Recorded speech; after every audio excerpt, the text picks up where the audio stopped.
Hello बच्चों, तो हम लोग आज फिर एक सेट लेकर आ चुके हैं जो कि आपके बोर्ड एग्जाम के लिए काफ़ी ज़्यादा महत्वपूर्ण है। ये आपका सेट नंबर 2 है। इससे पहले एक सेट नंबर 1 पढ़ा चुके हैं और आप लोग उसको भी एक बार देख लीजिए।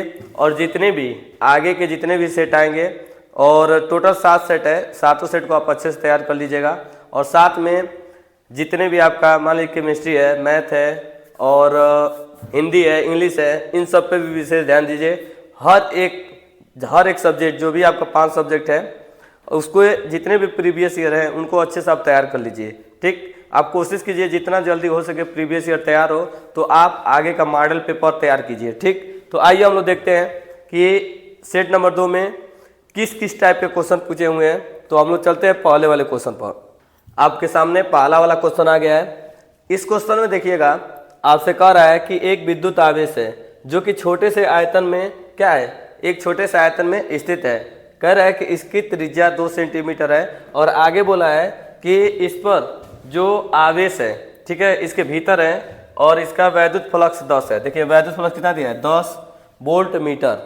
तो कह रहा है कि त्रिज्या को दोगुना कर दिया। देखिए पहले त्रिज्या कितना था, 2 सेंटीमीटर, अब त्रिज्या कितना कर दिया है, 4 सेंटीमीटर। तो कह रहा है कि बताइए पृष्ठ, जो गोली पृष्ठ है, इस गोली पृष्ठ से गुजरने वाला फ्लक्स कितना होगा। तो आप हमेशा याद रखिएगा एक चीज, देखिए एक बंद पृष्ठ है, इसमें कोई आवेश रख दीजिए, कोई भी आवेश।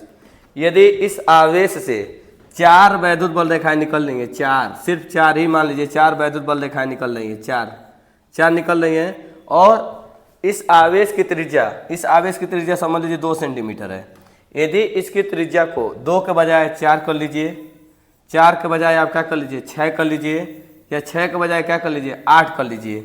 आप कितनी भी त्रिज्या करेंगे ना, इसके फ्लक्स में कोई परिवर्तन नहीं आएगा। यदि इस आवेश से 4 वैद्युत बल रेखाएं निकल रही हैं तो 4 ही वैद्युत बल रेखाएं निकलेंगी। आप कितना भी पृष्ठ बढ़ा लीजिए, इसके फ्लक्स में कोई परिवर्तन नहीं होगा। समझ में आ गया। तो कहने का मतलब यह है कि यदि कोई गोला का त्रिज्या बढ़ाते जाइए और उसमें उपस्थित आवेश न बदले तो इससे गुजरने वाला जो वैद्युत फ्लक्स होता है उसमें कोई परिवर्तन नहीं होता है। तो इस क्वेश्चन का जो आंसर होगा, पहले कितना वैद्युत फ्लक्स था, तो पहले वैद्युत फ्लक्स कितना था, 10। तो अभी भी 10 ही वैद्युत फ्लक्स रहेगा, क्योंकि हम लोग त्रिज्या बदले हैं लेकिन इसके भीतर आवेश जो है वो आवेश के मान में कोई परिवर्तन नहीं हुआ है। तो इस क्वेश्चन का आंसर आपका क्या रहेगा, 10। दूसरा वाला क्वेश्चन देखिएगा, आपसे क्वेश्चन में पूछा है कि एक गतिशील आवेश, एक बात याद रखिएगा, ये क्वेश्चन बहुत ज़्यादा कन्फ्यूजन वाला होता है। कभी कभी आपसे सामने आ जाता है कि केवल वैद्युत क्षेत्र, और कभी कभी आता है कि वैद्युत क्षेत्र और चुंबकीय क्षेत्र दोनों। तो आज इस कन्फ्यूजन को खत्म कर दीजिएगा।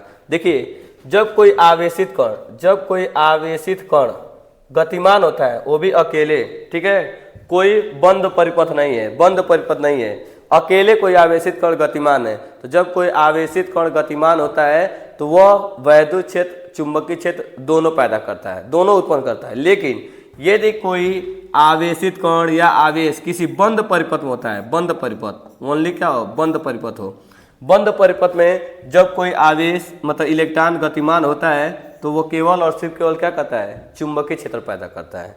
याद रखिएगा, जब आपसे कहेगा किसी बंद परिपथ में किसी आवेशित कण के कारण, जब कोई बंद परिपथ में कोई आवेशित कण गतिमान होता है तो कौन सा क्षेत्र पैदा करता है, तो वो केवल चुंबकीय क्षेत्र पैदा करता है। और यदि बोलेगा कि कोई आवेशित कण गतिमान है, तो आवेशित कण यदि अकेले गतिमान है तो वो वैद्युत क्षेत्र और चुंबकीय क्षेत्र दोनों उत्पन्न करता है। तो इस क्वेश्चन का आंसर आ गया वैद्युत क्षेत्र और चुंबकीय क्षेत्र, क्योंकि ये बंद परिपथ नहीं है। तीसरा वाला जो क्वेश्चन दिया है, तीसरा वाला क्वेश्चन थोड़ा सा आपके लिए डिफिकल्ट हो सकता है, क्योंकि तीसरा वाला क्वेश्चन अब यदि आप देखेंगे तो सबको याद रहता है V बराबर V0 sine omega T, E बराबर E0 sine omega T, I बराबर I0 साइन ओमेगा टी, ऐसे याद रहता है।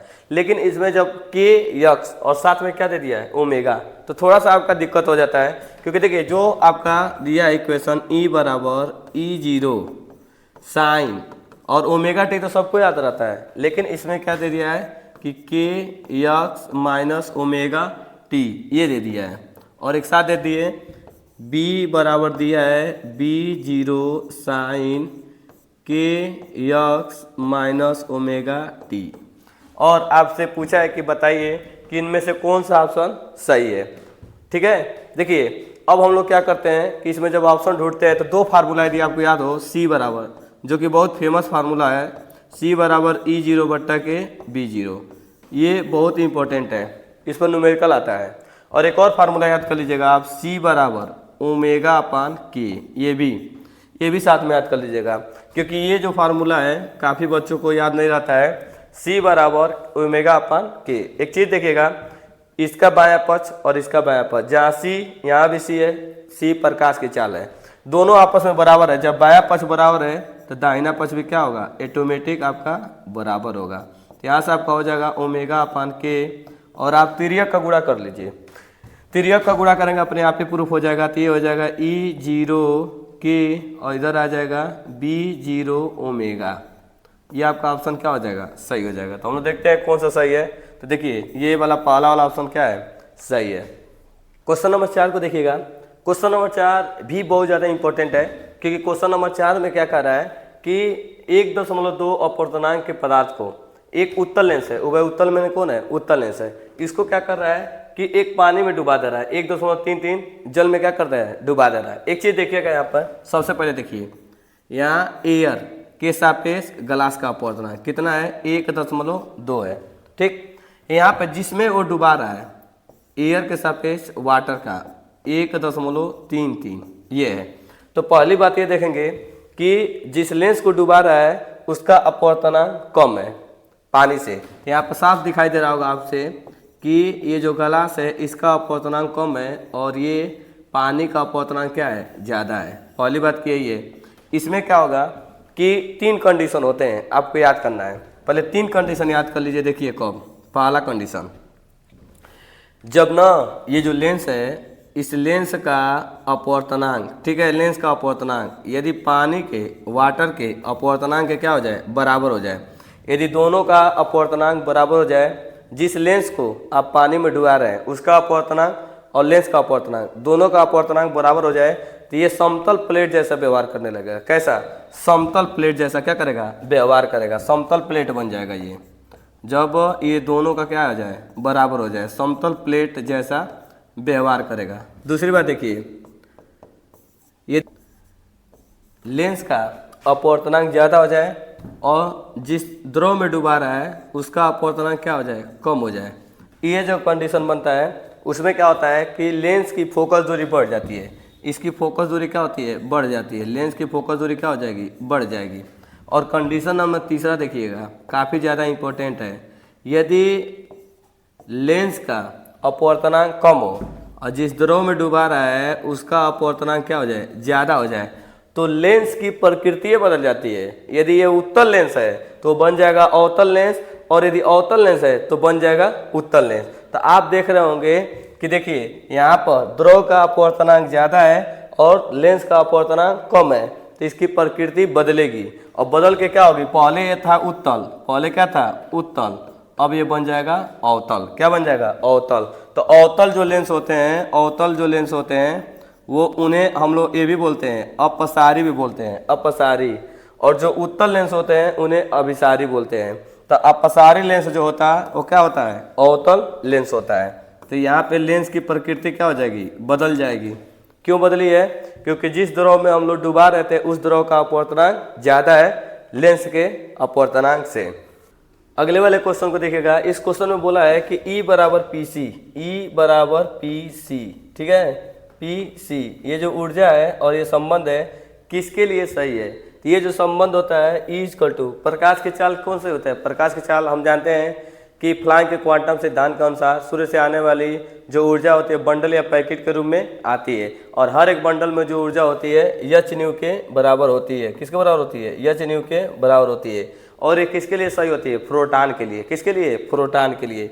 ये प्रोटॉन के लिए सत्य होती है लेकिन इलेक्ट्रॉन के लिए नहीं। तो ये जो ऊर्जा होगी किसके लिए सही होगी, प्रोटॉन के लिए। और प्रकाश की चाल, प्रोटॉन प्रकाश की चाल से क्या होता है, आता है।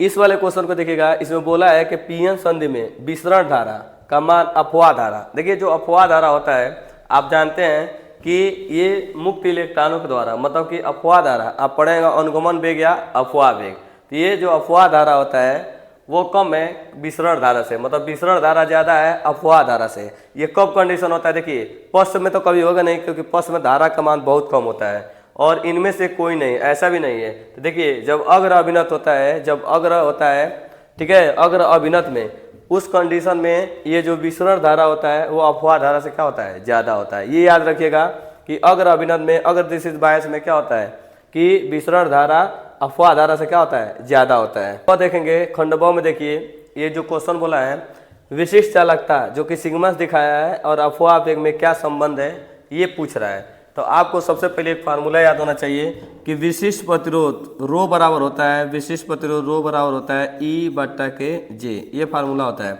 विशिष्ट प्रतिरोध रो बराबर होता है ई बट्टा जे, जहाँ ई वैद्युत क्षेत्र की तीव्रता है और जे क्या होता है, धारा घनत्व होता है। इसको यदि उल्टा कर दिया जाए, यदि उल्टा कर दिया जाए तो एक बट्टा रो ये हो जाएगा जे बट्टा ई। अब देखिए एक बट्टा रो हम बोलते हैं कि विशिष्ट प्रतिरोध के व्युत्क्रम को क्या कहते हैं, विशिष्ट चालकता कहते हैं। विशिष्ट चालकता सिग्मा से दिखाते हैं, विशिष्ट प्रतिरोध किससे दिखाते हैं, रो से दिखाते हैं। तो विशिष्ट प्रतिरोध के व्युत्क्रम को क्या कहते हैं, विशिष्ट चालकता कहते हैं। तो ये हो जाएगा जे बट्टा के ई। अब देखिएगा यहाँ पर हम मान भरेंगे तो सिग्मा बराबर जे, जे की जो वैल्यू होती है याद कर लीजिएगा। जे बराबर क्या होता है, देखिए जे बराबर सूत्र होता है, जे बराबर होता है आई बट्टा ए, ये होता है जे बराबर आई बट्टा ए, और आई का मान होता है एन ई ए भी डी, ये होता है, और ए से ए कट जाता है तो जे बराबर आपका आता है एन ई और लिखते हैं भी डी बट्टा के ई। आपसे जो संबंध पूछा है वो केवल यही पूछा है कि विशिष्ट चालकता सिग्मा और अपवाह वेग भी डी में क्या संबंध है। तो आपको दिखाई भी दे रहा होगा कि सिग्मा बराबर एन ई भी डी बट्टा के ई, यही संबंध है। परिपति नियम, एम्पियर जो कि एम्पियर का या तो परिपति नियम पूछता है या तो ये पूछता है कि एम्पियर के परिपति नियम का अनुप्रयोग। तो याद रखिएगा कि जो एम्पियर का परिपति नियम क्या होता है, किसी भी बंद परिपथ में, किसी भी बंद परिपथ में, ध्यान दीजिएगा, किसी भी बंद परिपथ में, ये बंद परिपथ बोलते हैं, किसी भी बंद परिपथ में चुंबकीय क्षेत्र बी, किसी भी बंद परिपथ में चुंबकीय क्षेत्र बी का रेखीय समाकलन, चुंबकीय क्षेत्र बी का रेखीय समाकलन उस बंद परिपथ में बहने वाली विद्युत धारा I के म्यू जीरो गुना के क्या होता है, बराबर होता है। ये आपको केवल इतना ही लिखना है, इससे ज़्यादा नहीं लिखना है। किसी भी बंद परिपथ में चुंबकीय क्षेत्र का रेखीय समाकलन उस बंद परिपथ में बहने वाली विद्युत धारा I के म्यू जीरो गुना के क्या होता है, बराबर होता है। सिंपल इतना ही आपको लिखना है, इससे ज़्यादा नहीं लिखना है, ठीक है। चलिए इसके बाद का क्वेश्चन देखिएगा, अगले वाले क्वेश्चन को ध्यान दीजिएगा। ये क्वेश्चन तो काफ़ी आसान है, डायरेक्ट आपको याद कर लेना है कि 1 किलोवाट घंटा में कितना जूल, तो 3.6 गुणे 10⁻6 जूल। डायरेक्ट आप याद कर लीजिएगा 1 किलोवाट घंटा में कितना जूल, तो 3.6 गुणे 10⁻6 जूल। अगले वाले क्वेश्चन को देखिएगा, इस क्वेश्चन में बोला है कि स्वप्रेरकत्व का बीमा बताइए। देखिए स्वप्रेरकत्व आ जाए या अन्योन्य प्रेरकत्व आ जाए, दोनों का बीमा एक ही होता है, दोनों का बीमा एक ही होता है, याद कर लीजिएगा। स्वप्रेरकत्व यल बराबर इसका बीमा होता है यम यल पर 2t/-2। कैसे याद करेंगे, देखिए ये जो बीमा होता है ना, यहाँ तक आपका कार्य का बीमा होता है, कार्य का या ऊर्जा का, गतिज ऊर्जा का, स्थितिज ऊर्जा का, ये बीमा होता है, यहाँ तक कार्य का बीमा होता है। यहीं में बस आप क्या कीजिएगा a/-2 से गुणा कर दीजिएगा, आपका बच जाएगा किसका, स्वप्रेरकत्व का बीमा। और ये भी यदि अन्योन्य प्रेरकत्व आ जाए तो इसके लिए भी बीमा यही होता है यम यल पर 2t/-2 और a/-2, यही दोनों होता है, स्वप्रेरकत्व या अन्योन्य प्रेरकत्व। ये जो न्यूमेरिकल आया हुआ है, कहा है कि हाइड्रोजन परमाणु की आयनन ऊर्जा, देखिए आयनन ऊर्जा आपको दे दिया है कि En बराबर दिया है 13.6 इलेक्ट्रॉन वोल्ट। आपसे कह रहा है कि इसके इलेक्ट्रॉन के n बराबर दूसरी वाली कक्षा में, n बराबर दूसरी कक्षा में कह रहा है कि आयनन ऊर्जा कितना होगा, ये पूछ रहा है। तो देखिए ये फार्मूला होता है आयनन ऊर्जा वाला, En बराबर होता है आपका 13.6 बट्टा के n², ये होता है इलेक्ट्रॉन वोल्ट, ये होता है। तो आपसे पूछा है कि किस वाले कक्षा में, तो दूसरी कक्षा में, तो n के जगह पर रख देंगे 2, यहाँ हो जाएगा 13.6 बट्टा के 2 का स्क्वायर। जब 2 का स्क्वायर करेंगे तो ये हो जाएगा 4, 13.6 बट्टा के 4 इलेक्ट्रॉन वोल्ट। E2 दूसरे वाले कक्षा में जब इससे भाग दिया जाएगा तो ये आ जाएगा 4×12 3 और ये आ जाएगा 1 बचेगा 4 चौको 16 इलेक्ट्रॉन वोल्ट। ये इसका क्या हो जाएगा आंसर हो जाएगा। तो देखिएगा इस वाले क्वेश्चन में आपसे कह रहा है कि तरंगार्थ के बारे में बताना है। तो देखिए तरंगार्थ याद होना चाहिए, किसी भी माध्यम में खींचा गया एक ऐसा काल्पनिक पृष्ठ, किसी भी माध्यम में खींचा गया एक ऐसा काल्पनिक पृष्ठ जिस पृष्ठ पर उपस्थित माध्यम के सभी कण समान कला में समान कंपन करते हैं। समान कला में क्या कहते हैं? समान कंपन करते हैं। तो ऐसे पृष्ठ को क्या कहा जाता है? तरंगार्थ कहा जाता है। तरंगार्थ 3 प्रकार के होते हैं, एक गोली तरंगार्थ, एक समतल तरंगार्थ और एक क्या होता है? बेलनाकार तरंगार्थ। तो तरंगार्थ आपको याद हो जाएगा, किसी भी माध्यम में खींचा गया एक ऐसा काल्पनिक पृष्ठ जिस पृष्ठ पर उपस्थित माध्यम के सभी कण समान कला में क्या कहते हैं? समान कंपन करते हैं। तो ऐसे पृष्ठ को क्या कहते हैं? तरंगार्थ कहते हैं। ये आपको याद होना चाहिए। और सबसे इंपॉर्टेंट इसमें होता है हाइगेंस के द्वितीय तरंगिकाओं का सिद्धांत। अगला क्वेश्चन जो आपका है न्यूमेरिकल है। और देखिए न्यूमेरिकल बोर्ड में बहुत ज़्यादा आ रहे हैं और आपको न्यूमेरिकल बहुत अच्छे से तैयार करके जाना है। देखिए इस क्वेश्चन में कह रहा है कि दिए गए परिपथ में 10 ओम, ये 10 ओम है, यहाँ पर ध्यान दीजिएगा 10 ओम लगाया है और 10 ओम वाले परिपथ में आपको धारा बताना है कि कितना इसमें धारा जाएगा, इसमें विद्युत धारा कितना जाएगा। पहला कंडीशन कह रहा है जब स्विच खुला हो और जब स्विच बंद हो। ये जो स्विच है यस, ये जब खुला रहेगा तब और एक बार बंद रहेगा तब। तो पहली कंडीशन हम निकाल रहे हैं कि जब स्विच खुला हो, क्या हो? स्विच आपका जो है वो क्या होना चाहिए? पहली बार में खुला रहे, स्विच खुला हो, स्विच खुला हो। देखिएगा जब स्विच खुला रहेगा तो एक बात ध्यान दीजिएगा, जो विद्युत धारा आएगी, विद्युत धारा ऐसी जाएगी, विद्युत धारा आई ऐसे जाएगी और ऐसे होते हुए इसमें भी जाएगी। और स्विच खुला है तो इधर धारा जे भी नहीं करेगी, ऐसे धारा होते हुए इस तरह धारा आ जाएगी यहाँ पे। ठीक है, तो ना होंगे श्रेणी क्रम होंगे। तो श्रेणी क्रम में रहेंगे तो हम लोग क्या करेंगे? पहले निकालेंगे कुल प्रतिरोध। कुल प्रतिरोध R बराबर दोनों जोड़ देंगे तो 10 ओम, ये आ जाएगा 30 ओम, मिला के आपको हो जाएगा 40 ओम। 40 ओम ये आ जाएगा। जब 40 ओम आ जाएगा तो देखिए वोल्टेज दे दिया है V बराबर 20 वोल्ट, 20 वोल्ट दे दिया है वोल्टेज। तो यहाँ से हम लोग धारा निकालेंगे तो R बराबर होता है R बराबर V बट्टा के I। ये फार्मूला ओम का नियम का होता है, तिर्यक गुणा कर देंगे तो I बराबर हो जाएगा V बट्टा के R। V का मान देखेंगे तो 20 है और R का मान 40 है। 20 से कम 20, 20 दूना 40, तो I बराबर हो जाएगा 1/2। 1 में 2 का भाग देंगे तो आएगा 0.5 एम्पियर। ये पहला कंडीशन है, 0.5 एम्पियर। देखिए अब दूसरा कंडीशन भी देख लीजिए। दूसरा कंडीशन ये लिखेंगे कि जब स्विच क्या हो? खुला हो, ओपन हो। देखिए जब स्विच, पहले कंडीशन। दूसरी कंडीशन में ये देखेंगे कि जब स्विच बंद हो जाएगा। देखिए जब स्विच बंद हो जाएगा तो ये जो धारा इधर से जा रहा था ये धारा इधर से जाने लगेगा। स्विच क्या कर दे रहे हैं? स्विच को बंद कर दे रहे हैं। तो स्विच बंद कर देंगे तो केवल हमसे इसमें पूछा है, इसमें तो धारा इधर से जाने लगेगा। तो हम लोग कहेंगे कि केवल प्रतिरोध को क्या लेंगे? केवल 10 लेंगे। केवल प्रतिरोध को क्या लेंगे? 10। यहाँ पे R बराबर हो जाएगा 10 ओम और वोल्टेज कितना है? वोल्टेज आपको हो ही रहेगा 20 वोल्ट।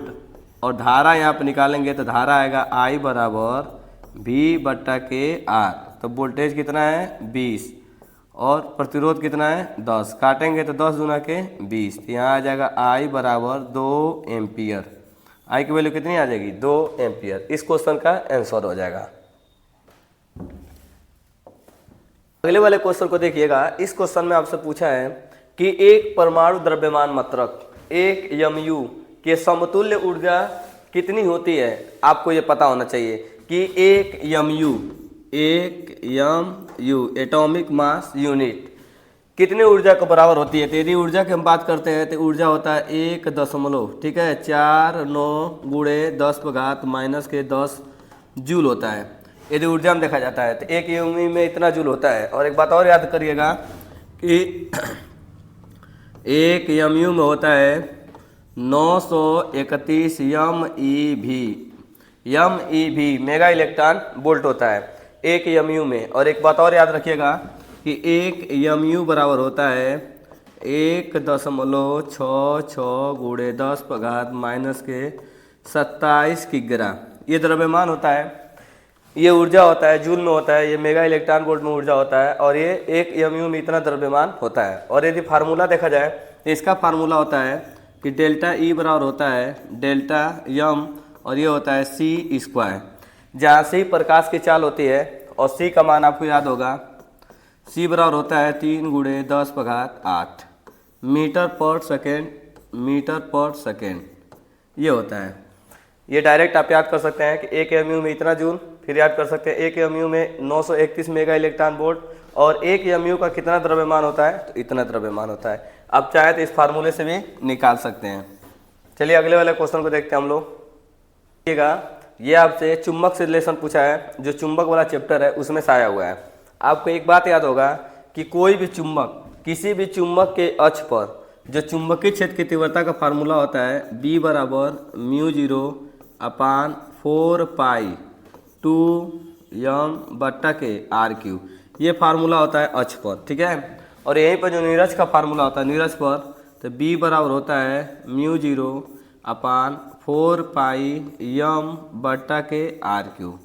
यहाँ पे आप देख रहे होंगे कि जो अक्ष पर फार्मूला है वह नीरज के 2 गुना है, देखिए 2 गुना है, और जो नीरज पर फार्मूला है वो अक्ष का क्या है, आधा है। एक बात याद रखिएगा। तो इस सवाल में देखिएगा, आपको कहा है कि ये एक चुंबक है, ठीक है। इस चुंबक के अक्ष पर, ये अक्ष है, इस चुंबक के अक्ष पर चुंबकीय क्षेत्र दे दिया है, मतलब कि आपको B1 दे दिया, इसको B1 कर लीजिए, इसको B2 कर लीजिएगा। और इसके नीरज पर आप जानेंगे कि जब अक्ष पर जितना होगा इसके नीरज का आधा होगा, इतना याद रखिएगा, ठीक। तो पहली बात देखिए क्या दिया है, पहले एक चीज़ हम लोग देख लेते हैं कि एक समान चुंबकीय क्षेत्र में m1 बराबर m2, ठीक है। दोनों का पोल बराबर है चुंबकीय, ये बोलते हैं m1 m2 आपस में क्या है, बराबर है। 2 चुंबक दिए गए हैं, यदि पहले चुंबक द्वारा P पर, ये P बिंदु है, इस पर चुंबकीय क्षेत्र इतना है, मतलब कि इस चुंबक के अक्ष के कारण, ये जो चुंबक है इसके अक्ष पर कितना है चुंबकीय क्षेत्र, इतना दिया है। तो आप लिखेंगे B1 2 × 10⁻³ टेस्ला, ये इस चुंबक के कारण है, ये यहाँ पे, ठीक है। अब इस चुंबक के कारण निकालेंगे तो आप जानते हैं कि आधा होगा। यदि इसके कारण 10 है तो इसके कारण 5 होगा, इसके कारण 20 है तो इसके कारण क्या होगा, 10 होगा, ठीक। तो यहाँ पर देखेंगे जब दूसरे के लिए, मतलब दूसरे वाले चुंबक के लिए निकालेंगे P बिंदु पर, तो आधा होगा, 2 है तो 1 हो जाएगा, 1 × 10⁻³ टेस्ला। दोनों चुंबक एक सदिश राशि होता है, और इसका जब परिणामी निकालेंगे तो परिणामी देखिए B बराबर लिखेंगे, परिणामी B बराबर √B1² प्लस B2², ये वाला वैल्यू, इसमें वैल्यू भरा जाएगा, तो B बराबर आपका हो जाएगा √B1, B1 की जब वैल्यू भरेंगे तो ये लिखेंगे 2 × 10⁻³ का स्क्वायर हो जाएगा, प्लस B2 रखेंगे तो B2 होगा 1 × 10⁻³ का हो जाएगा स्क्वायर। अब देखिएगा B बराबर हो जाएगा √, ये 2 का स्क्वायर हो जाएगा 4 गुणे, ये हो जाएगा 3 दूना के 6, क्योंकि घात में गुणा होगा, 3 दूना के 6 -6 हो जाएगा। उसके बाद प्लस 1 का स्क्वायर 1 होता है, फिर इसमें गुणा होगा, 3 दूना के 6 -6। देखिए इसमें 10⁻⁻6 है, यहाँ भी 10⁻⁻6 है। आप चाहे तो कॉमन कर सकते हैं। यदि हम लोग कॉमन करेंगे तो यहाँ से देखिए क्या होगा, B बराबर √, ये कॉमन कर लिया जाएगा दोनों में कॉमन कर लेंगे, 10⁻⁻6 कॉमन कर लेंगे तो यहाँ पर बचेगा 4 और यहाँ बचेगा +1, क्योंकि ये कट जाएगा, कॉमन कर लेंगे दोनों में तो 4 और 1 बचेगा, तो 4 और 1 हो जाएगा आपका 5। तो यहाँ से हो जाएगा 5 × √10⁻⁻6, ठीक। 10⁻⁻6 बाहर निकलेगा, 10⁻⁻6 का आगे होगा 10⁻⁻3, तो यहाँ से आधा करेंगे तो B बराबर हो जाएगा √5, ये आधा निकलेगा 10⁻⁻3, और क्या लिखेंगे, टेस्ला। यही आपका आंसर हो जाएगा। या आप इसको ऐसे भी लिख सकते हैं, B बराबर 10⁻⁻3 और √5, और क्या लिख देंगे, टेस्ला। यही क्या हो जाएगा, आपका आंसर हो जाएगा। पहले वाले क्वेश्चन में देखिएगा, इस क्वेश्चन में आपसे दिया है कि एक पीएन संधि डायोड है, और पीएन संधि डायोड में जो अर्धचालक लिया है वो सिलिकॉन लिया है। क्या लिया है, सिलिकॉन। तो आपको याद होना चाहिए कि जो सिलिकॉन होता है, सिलिकॉन का विभव प्राचीर जब पी टाइप का अर्धचालक और एन टाइप का अर्धचालक को जब आपस में मिलाते हैं तो मिलाने के बाद वहाँ पे एक छोटा सा वैद्युत क्षेत्र पैदा होता है, और छोटा सा वैद्युत क्षेत्र के कारण क्या होता है, वहाँ पर बहुत सूक्ष्म एक विभव उत्पन्न होता है, जिसे हम लोग कहते हैं विभव प्राचीर। तो सिलिकॉन का हम लोग लिखेंगे सिलिकॉन का विभव प्राचीर, विभव प्राचीर या प्राचीर विभव भी बोलते हैं। ये जो होता है 0.3 वोल्ट होता है। ठीक, अब देखिए आपके क्या पूछा है यहाँ पे, अग्र प्रतिरोध पूछ रहा है। जब अग्र प्रतिरोध निकालना होगा, अग्र प्रतिरोध ये बहुत आसान है। अग्र प्रतिरोध जब बताते हैं तो यहाँ पर हम लोग लिखेंगे डेल्टा वी बट्टा डेल्टा आई, ये होगा। अग्र धारा यहाँ पे लिखा जाएगा, धारा में तो कोई परिवर्तन हो नहीं रहा है, धारा तो सेम है। ये लिखेंगे 10 और यहाँ है मिली एम्पियर, 10 मिली एम्पियर। और विभव में परिवर्तन होगा, क्योंकि देखिए विभव कितना लगाया गया, बाहर से विभव 20 है, बाहर से विभव कितना है 20, इसमें माइनस किया गया प्राचीर विभव। प्राचीर विभव कितना है 0.3। जब इसको हम लोग घटाएंगे तो ये बचेगा 17, यहाँ बचेगा 19.7, ये बच जाएगा 19.7। और ये जो मिली एम्पियर है, देखिए मिली एम्पियर को यदि एम्पियर में करते हैं तो गुणा करना पड़ेगा 10⁻³ से, किस में बदल जाएगा, मिली एम्पियर वाला एम्पियर में बदल जाएगा। अब एक हाथ को नीचे से आप ऊपर लेके जाइए तो आप देखिएगा कितना हो जाएगा, ध्यान दीजिए। तो यहाँ से हो जाएगा 19.7 गुणे 10⁻³ और नीचे क्या रहेगा 1 0 रहेगा। ठीक, 1 0। अब एक काम कर सकते हैं, यदि आप 1 0 से भाग दीजिएगा, 1 0 से आप भाग देना चाहते हैं, भाग देंगे 1 0 से तो आपका हो जाएगा 1.97 गुणे 10⁻³ और क्या लिखेंगे, इसका मात्रक ओम होता है। तो ये आपका आंसर आ जाएगा, जो कि बोला है अग्र प्रतिरोध। तो अग्र प्रतिरोध का मान आएगा 1.97 गुणे 10⁻³ ओम। आगे बोला है इस क्वेश्चन में एक समान वैद्युत क्षेत्र में किसी वैद्युत द्विध्रुव पर लगने वाला बलयुग्म आघूर्ण का हमको फार्मूला सिद्ध करके दिखाना है। तो एक बात याद रखिएगा, जब किसी वैद्युत क्षेत्र में, कोई भी वैद्युत क्षेत्र में, एक बात याद रखिएगा, यदि कोई आपके पास वैद्युत क्षेत्र दे दिया गया हो, उसमें कोई वैद्युत द्विध्रुव को रख दिया जाता है, वैद्युत द्विध्रुव।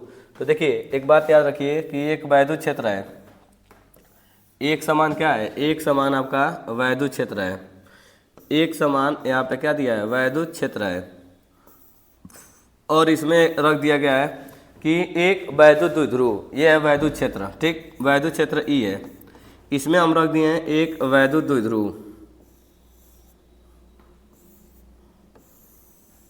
यहाँ पे एक वैद्युत द्विध्रुव रख दिया गया। ठीक है, वैद्युत द्विध्रुव जो रखा गया है इसमें +Q आवेश होता है, इसमें -Q आवेश होता है। इसको हम लोग क्या किए हैं कि थीटा डिग्री कोण पर झुका के रख दिए हैं। देखिए जो प्लस वाला आवेश होता है, प्लस वाले आवेश पर क्या करेगा कि ये वैद्युत क्षेत्र है ना, वैद्युत क्षेत्र प्लस वाले को ढकेलेगा, प्लस वाले को क्या करेगा ढकेलेगा आगे की तरफ, उतने ही बल से माइनस वाले को अपने तरफ खींचेगा, अपनी तरफ क्या करेगा खींचेगा। जितने बल से प्लस वाले आवेश को ढकेलेगा उतने माइनस वाले आवेश को क्या करेगा खींचेगा, जिसके कारण क्या होता है ना, इस द्विध्रुव पर 2 बल लगता है, 2 बल लगता है। और जब 2 बल लगता है किसी भी वस्तु पर, जब 2 बल लगता है तो उसको बोला जाता है बल युग्म। क्या बल होता है, बल युग्म। बल युग्म माने बलों का जोड़ा, बलों का जोड़ा। जैसे क्या होता है, कभी हम लोग यदि नल की टोटी खोलते हैं तो नल की टोटी में 2 बल लगाते हैं, ऐसे 2 बल लगाते हैं, वहाँ भी बल युग्म होता है। या कभी हम लोग क्या करते हैं, एक ताला में कोई चाबी को, ताला में चाबी बंद करते हैं तो वहाँ भी को बल लगाते हैं, 2 बल लगाते हैं। सेम उसी के जैसा यहाँ भी कितना बल लगेगा, 2 बल, एक बल प्लस पर, एक बल माइनस पर, और दोनों बल आपस में क्या होंगे बराबर होंगे, जिसके कारण ये बनाएगा बलयुग्म। क्या बनाएगा बलयुग्म। और बलयुग्म बोलता क्या है, ये बात याद रखिए, बलयुग्म बोलता है कि बलयुग्म टाउ का मान, देखिए बलयुग्म टाउ का मान बोलता है कि दोनों बलों में से किसी एक बल का परिमाण, दोनों बलों में से किसी एक बल का परिमाण गुणे बोलता है दोनों बलों की क्रिया रेखा, दोनों बलों की, देखिए एक बल की क्रिया रेखा, एक बल की क्रिया रेखा, एक क्रिया रेखा है, कहता है दोनों बलों की क्रिया रेखा के बीच की लंबवत दूरी, ये बोलता है दोनों बलों की क्रिया रेखा के बीच लंबवत दूरी। ये आप मान लीजिए कि माइनस वाला जो आवेश है वो ए बिंदु पर है और प्लस वाला जो आवेश है वो बी बिंदु पर है। ठीक है, और आप जानते हैं कि द्विध्रुव के बीच की दूरी 2l होती है। ये तो आपको पता ही होगा क्योंकि आप 12th में पढ़ रहे, इतना तो आपको पता होगा कि द्विध्रुव के बीच की दूरी कितनी होती है, 2l होती है, ये 2l होती है।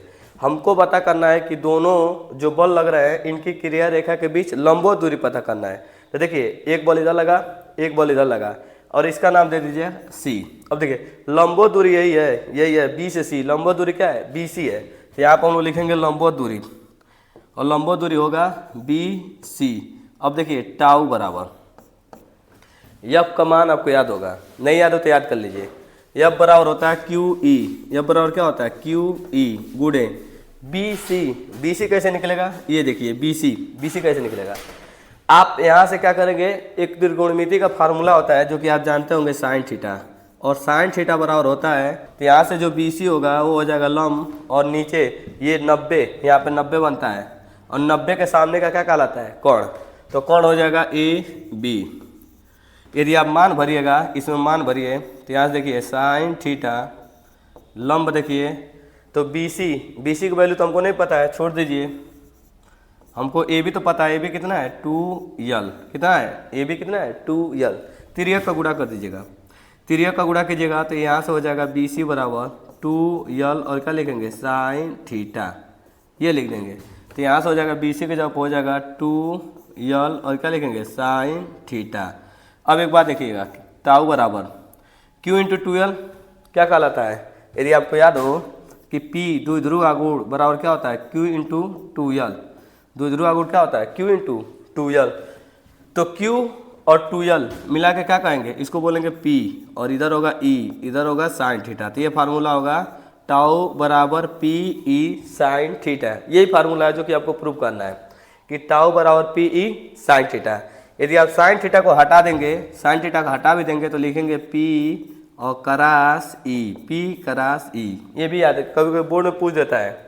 तो जैसे P और E में क्या संबंध है तो आप जानिएगा P करास E होता है, P डॉट E नहीं होता है। जब डॉट आएगा P डॉट E तो कास थीटा आएगा और जब करास आएगा तो साइन थीटा आएगा। देखिए ये डेरिवेशन है, इसमें ये प्रूव करना था। अब बाकी जो थ्योरी लिखना है, ये देखिए ये थ्योरी लिखना है, ये थ्योरी लिखना है कि माना एक समान वैद्युत द्विध्रुव क्षेत्र में E में द्विध्रुव को थीटा डिग्री कोण पर झुका कर रखा गया है। द्विध्रुव के दोनों पर आवेश क्रमशः क्या होते हैं, समान बल लगते हैं किंतु विपरीत बल लगते हैं। और ये क्या बनाता है, बलयुग्म बनाता है और बलयुग्म बराबर होता है दोनों बलों में से किसी एक बल का परिमाण और दोनों बलों की क्रिया रेखा के बीच लंबवत दूरी, जो कि आपको बताया है। चलिए इसके बाद वाला क्वेश्चन देखिएगा। ये जो क्वेश्चन आपका आया है वो है न्यूमेरिकल। क्वेश्चन को देखिएगा, इस क्वेश्चन में आपसे दिया है कि 12 सेंटीमीटर त्रिज्या। सबसे बड़ी बात है कि त्रिज्या कभी भी आपके सेंटीमीटर में नहीं होनी चाहिए। r बराबर 12 सेंटीमीटर को क्या कर लिया जाएगा, सबसे पहले मीटर बदल देंगे। जब मीटर में बदलेंगे तो यहीं पर कर देंगे गुणा 10⁻⁻2 से गुणा कर देंगे तो किस में आ जाएगा, मीटर में। उसका कह रहा है वृत्ताकार धारावाहिक कुंडली के केंद्र में उत्पन्न चुंबकीय क्षेत्र की तीव्रता, मतलब चुंबकीय क्षेत्र की तीव्रता B दे दिया है 0.5 गुणे 10⁻⁻4 टेस्ला। कह रहा है कुंडली के तल में लंबवत की ओर लग रहा है, कुंडली में प्रवाहित धारा I ज्ञात कीजिए। सबसे पहले क्या निकालना है, I। आपको एक चीज़ पता होना चाहिए कि कोई भी वृत्ताकार कुंडली होता है और वृत्ताकार कुंडली में यदि I एम्पीयर की धारा प्रवाहित हो रही है, I एम्पीयर की, और इसकी त्रिज्या R है, तो इसके केंद्र पर जो चुंबकीय क्षेत्र की फार्मूला आता है, चुंबकीय क्षेत्र ये होता है B बराबर μ0/2 और क्या होता है I/R, ये होता है, ये फार्मूला होता है केंद्र पर। और एक बात देखिए, इसका वैल्यू कैसे आता है, इसका वैल्यू हम लोग जानते हैं, यहीं से बोलेंगे कि हम लोग जानते हैं कि μ0/4 पाई बराबर हम जानते हैं 10⁻⁻7, ये होता है, ये वैल्यू होता है। μ0/4 पाई बराबर होता है 10⁻⁻7। हमको ज़रूरत किसका है, μ0/2 का, तो हमको पाई की ज़रूरत नहीं है, उसको उधर भेजेंगे। और 4 की ज़रूरत नहीं है, हमको इसमें ज़रूरत है 2 की, तो 2 रखेंगे। बाकी जो 2 आएगा इधर 2 पाई गुणे 10⁻⁻7 लिख देंगे, ये इसकी वैल्यू हो जाएगी यहाँ से। तो हम लोग क्या करेंगे, फार्मूला निकालेंगे। B बराबर होता है μ0/2 I/R, और I पूछ रहा है तो हम लोग तिर्यक का गुणा कर दिया जाएगा। इसमें तिर्यक का गुणा करेंगे तो यहाँ से जाएगा, पहले वैल्यू भर दीजिए, वैल्यू भर दीजिए। तो B बराबर इसकी वैल्यू भरेंगे 2 पाई गुणे 10⁻⁻7 गुणे I और नीचे क्या है R। अब हम लोग भेज देंगे वैल्यू, I पूछा है तो I को रहने देंगे, इधर I छोड़ देंगे, बाकी R गुणा में, मतलब इधर है भाग में, इधर जाएगा तो गुणा करेगा तो B गुणे R हो जाएगा और ये नीचे चला जाएगा 2 पाई गुणे 10 का घात माइनस के 7। अब वैल्यू भरा जाएगा। अब जब वैल्यू भरा जाएगा तो यहाँ से हो जाएगा आई बराबर, वैल्यू देखिएगा बी का मान दिया है 0.5 गुणे 10 का घात माइनस के 4। उसके बाद वैल्यू देखिए, उसके बाद दिया है पाई का मान आप रख सकते हैं, ये आर वाला वैल्यू दिया आर का वैल्यू जो दिया है 12 गुणे 10 का घात माइनस के 2, ये आर की वैल्यू दिया है। अब ये हो गया, नीचे का देखेंगे 2 रखेंगे और गुणे 2 के बाद पाई है, पाई का मान होता है 22/7, 22/7, 7 पहले स्थान पर चला जाएगा चौथे से। और इसको देखिए 10 का घात माइनस 7 को नीचे से आप ऊपर लेके जाएंगे तो घात क्या हो जाएगा, घात इसका हो जाएगा प्लस 10 का घात हो जाएगा प्लस के 7। अब आगे ध्यान दीजिएगा, सबसे पहले आप इसमें गुणा कर लीजिए, 12 सत्ते 84 हो जाएगा, यहाँ से हो जाएगा आई बराबर 0.5 गुणे, ये होगा 12 सत्ते 84 और ये हो जाएगा गुणे, घात देख लीजिएगा तो सब 4 और 2 6 और 7 में से 6 घटेगा तो 1 10 बच जाएगा, 1 10 और नीचे हो जाएगा 2 गुणे 22। अब इसको काट लीजिए, काटेंगे तो इसको काट लीजिए, पहले 2 से काटिएगा तो 2 चौको 8 और इसको काटेंगे तो 2 बार में, फिर 2 से काट लीजिएगा, 2 से काटेंगे तो ये हो जाएगा 11 और इसको 2 से काटेंगे तो ये हो जाएगा 21 और 1 0 से 10 हटा लीजिए, 1 0 से 10 हट जाएगा तो ये हो जाएगा 5 गुणे 21 बट्टा के 11, गुणा करेंगे तो 5 और ये हो जाएगा 5 दूना के 10 बट्टा 11, भाग दे दीजिए, भाग देंगे इसमें 105 में 11 से तो ये हो जाएगा 11 9 99। इसके बाद बचेगा 6, दशमलव लगाएंगे, 0 बढ़ाएंगे, 11 5 55 तो ये हो जाएगा 5। उसके बाद 5 आएगा, फिर से वही बात होगा, इसको लिखेंगे 9.55 एम्पियर। ये इसका क्या हो जाएगा, इसका आंसर हो जाएगा इस क्वेश्चन का। अगले वाले क्वेश्चन में देखिएगा, इस क्वेश्चन में आपसे पूछा है पूर्ण आंतरिक परावर्तन। तो पूर्ण आंतरिक परावर्तन क्या होता है कि जब कोई प्रकाश के किरण को हम लोग सघन माध्यम से विरल माध्यम में भेजते हैं तो क्या होता है कि यदि आपतन कोण आई का मान क्रांति कोण सी से थोड़ा सा अधिक कर दिया जाता है तो संपूर्ण प्रकाश सघन माध्यम से चल के विरल माध्यम में न जाके सघन माध्यम में क्या होती है, वापस चली आती है। इसको कहते हैं पूर्ण आंतरिक परावर्तन। और पूर्ण आंतरिक परावर्तन पर आधारित कई एग्जाम्पल है, जैसे हीरे का चमकना पूर्ण आंतरिक परावर्तन है।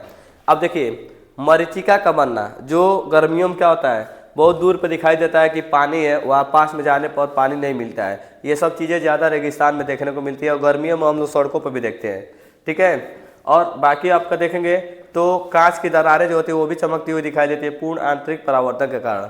और सबसे इस समय सबसे ज़्यादा दैनिक जीवन में आप इसका उपयोग करेंगे प्रकाशित तंतु, जिसे कहते हैं optical fibre. Optical fibre use होता है पूर्ण आंतरिक परावर्तन पर, सबसे ज़्यादा महत्वपूर्ण है ऑप्टिकल फाइबर प्रकाशित तंतु। क्रांति कोण बोला जाता है कि जब कोई प्रकाश की किरण को सघन माध्यम से विरल माध्यम में भेजते हैं, यदि अपवर्तित किरण अविलंब के साथ 90 डिग्री का कोण बनाए, अपवर्तित किरण अविलंब के साथ 90 डिग्री का कोण बनाए, उस दशा में आपतन कोणाई को ही क्रांति कोण सी कहते हैं। देखिए फिगर हम बता दे रहे हैं, हम समझा दे रहे हैं। देखिए फिगर में ये बात समझ लीजिए, देखिए ये आपका सघन माध्यम है, ये आपका सघन है और ये आपका विरल है, सघन विरल।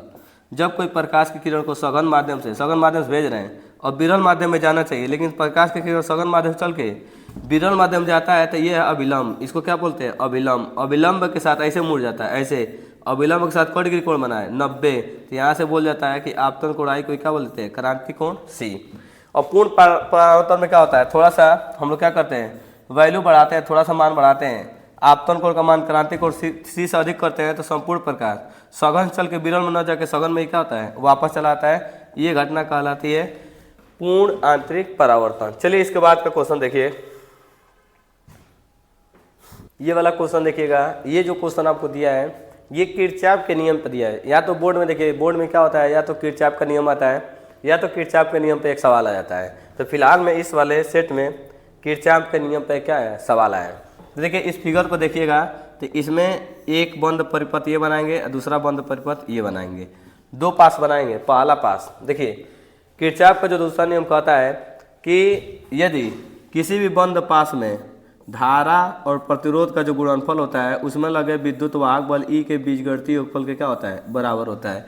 ये आपको याद होना चाहिए, जो कि किरचॉफ का दूसरा नियम होता है। ये ऊर्जा संरक्षण पर आधारित होता है और किरचॉफ का पहला नियम जो होता है वह आवेश संरक्षण पर क्या होता है, आधारित होता है। और किरचॉफ का पहला नियम भी लगेगा यहाँ पर। किरचॉफ का पहला नियम कहता है ये कि कुल धारा, कुल किसी संधि या जोड़ पर मिलने वाली कुल धाराओं का योग। देखिए मान लीजिए इसमें से धारा I1 निकल रहा है, देखिए इसमें से धारा आपका I1 निकल रहा है, इसमें से धारा निकल रहा है मान के चलिए I2 निकल रहा है, और इसमें धारा जो जा रहा है I3 जा रहा है। तीनों जाके यहाँ पर मिलेंगी, तो इन पे जहाँ पे मिलेगी संधि है ना, तो संधि पर मिलने वाली कुल धाराओं का बीजगणितीय योग कितना होता है, 0 होता है। I1 I2 I3 बराबर कितना हो जाएगा, बराबर होगा 0, क्योंकि किसी संधि या जोड़ पर मिलने वाली कुल धाराओं का योग क्या होता है, वो होता है 0। और सेम टू सेम देखिएगा, ये I1 ये I2 ये I3 सब जाके आप मिल रही हैं, तो यहाँ पर धारा का मान क्या होगा, 0 होगा। तो चलिए फिलहाल में हम लोग इस क्वेश्चन को हम लोग लगाते हैं। पहले लेंगे हम लोग पास एक, पहले पास में देखिएगा, पहले पास में हम लोग चलते हैं यहाँ से, इधर से चल लीजिए, इधर से चलते हैं ऐसे। पास नंबर 1 में चलेंगे तो धारा की दिशा में ऐसे जाएंगे, धारा की दिशा में, तो धारा की दिशा में I1 धारा लिए हैं। पहले धारा क्या है, I1 धारा चले हैं, और प्रतिरोध इसमें कितना लगा हुआ है, 1, तो I1 धारा गुणे प्रतिरोध। उसके बाद देखिए इधर से ऐसे चलेंगे, ऐसे रास्ता बना के अब इधर से जाएंगे, इधर जा रहे हैं, इधर से जब जाएंगे तो धारा उधर से आ रहा है, जब धारा से उधर से आ रहा है तो माइनस लिखेंगे, और धारा कितना आ रहा है I2, वहाँ प्रतिरोध कितना है, तो प्रतिरोध है 1 बराबर। अब दोनों में विद्युत वाहक बल का अंतर देखिए, 3 में से 2 घटा दिया जाएगा, 3 वोल्ट में से 2 वोल्ट को घटा देंगे, तो यहाँ से देखिए हो जाएगा I1 माइनस I2 बराबर 3 में से 2 घटेगा 1, इसको बनाएंगे समीकरण नंबर 1। अब देखिए पहले पास का काम हो गया है, अब दूसरे पास में जाएंगे, पास 2 लिखेंगे, पास 2 में चलिए, इधर से चलते हैं, इधर से रास्ता बनाते हुए चलते हैं, तो चलेंगे इधर से, ठीक है। तो धारा देखिए, धारा कितना है, धारा है I2, प्रतिरोध है 1, फिर ऐसे चलेंगे, ऐसे घूमेंगे तो माइनस लिखेंगे, धारा है तीसरा I3, प्रतिरोध 1 है, और वोल्टेज में अंतर देखिएगा, 2 में से 1 घटा दीजिएगा, यहाँ 2 में से 1 घटाएंगे तो कितना बचेगा, 1, 2 में से 1 घटाएंगे तो बचेगा 1, तो यहाँ से हो जाएगा I2 माइनस I3 बराबर 1, समीकरण नंबर 2। अब देखिए पूरा एक पास ले लीजिए, पूरा ये पास ले लीजिए, पूरा पास लेंगे, यहीं चलिए, यहाँ से रास्ते बनाते हुए चलिए, यहाँ से जब इस तरह चलेंगे ऐसे चलना है, ऐसे रास्ता बनाते हुए ऐसे आना है, और ऐसे ये वाला रास्ता बनाना है। तो जब चलेंगे वहाँ से तो उधर से चलेंगे तो धारा कितना है, धारा दिखाई दे रहा है I1, उसके साथ प्रतिरोध 1 है, ऐसे आना, ऐसे घूमना नहीं है, ऐसे मुड़ कर ऐसे जाना है, ऐसे चलना है, तो ये लिखेंगे माइनस, क्योंकि उल्टा आ रहा है, I3 प्रतिरोध है 1 बराबर वोल्टेज सबसे ऊपर 3 है और सबसे नीचे 1 है, अंतर देखेंगे तो 3 में से 1 को घटा देंगे, कितना आएगा 2, तो यहाँ हो जाएगा I1 माइनस I3 बराबर कितना होगा 2, समीकरण नंबर क्या बना देंगे 3, ये बन गया समीकरण नंबर 3। अब देखिए आपसे पूछा ना कि A और B के बीच में हमको विभवांतर बताना है कि कितना होगा विभवांतर, A और B के बीच में विभवांतर। चलिए अभी देखा जा रहा है A और B के बीच में विभवांतर कितना होगा, तो विभवांतर हम निकालेंगे समांतर क्रम में, ठीक है। तो सबसे पहले हम लोग धारा निकाल लेते हैं कि कितना धारा होगा I1 का, तो ये समीकरण नंबर कितना है, समीकरण नंबर 1, और ये भी है आपका समीकरण नंबर 3। इन दोनों से यदि हल किया जाए तो ये तो कट जाएगा, दूसरा में से पहला घटाया जाए तो कट जाएगा, ठीक है। यदि इन दोनों को लेकर किया जाए, तीसरा में से आप दूसरा को घटा दीजिए, ठीक, तीसरा में से दूसरा यदि हम लोग घटाते हैं, देखते हैं क्या फ़ायदा मिलता है। तीसरा में से आप दूसरा को माइनस कीजिए, तीसरा है आपका I1 माइनस यह I3 बराबर है 2, इसमें से माइनस करते हैं यदि, तीसरा में से दूसरा वाला यह है I2 माइनस I3 बराबर है 1, घटाने पर देखिए चिन्ह बदल जाता है, ये माइनस वाला प्लस, ये माइनस, ये कट जाएगा, ये हो जाएगा I1 माइनस के I2, 2 में से घटेगा 1, तो ये तो हमको यही मिल गया जिससे हमको कोई बहुत ज़्यादा विशेष फायदा नहीं हुआ। तो जब विशेष फायदा नहीं होता इसको करने से कोई फायदा नहीं है, इसको मत कीजिए। ठीक, हम लोग कोई और व्यवस्था लगाते हैं। व्यवस्था ये लगाएंगे कि ये 3 समीकरण बन गया।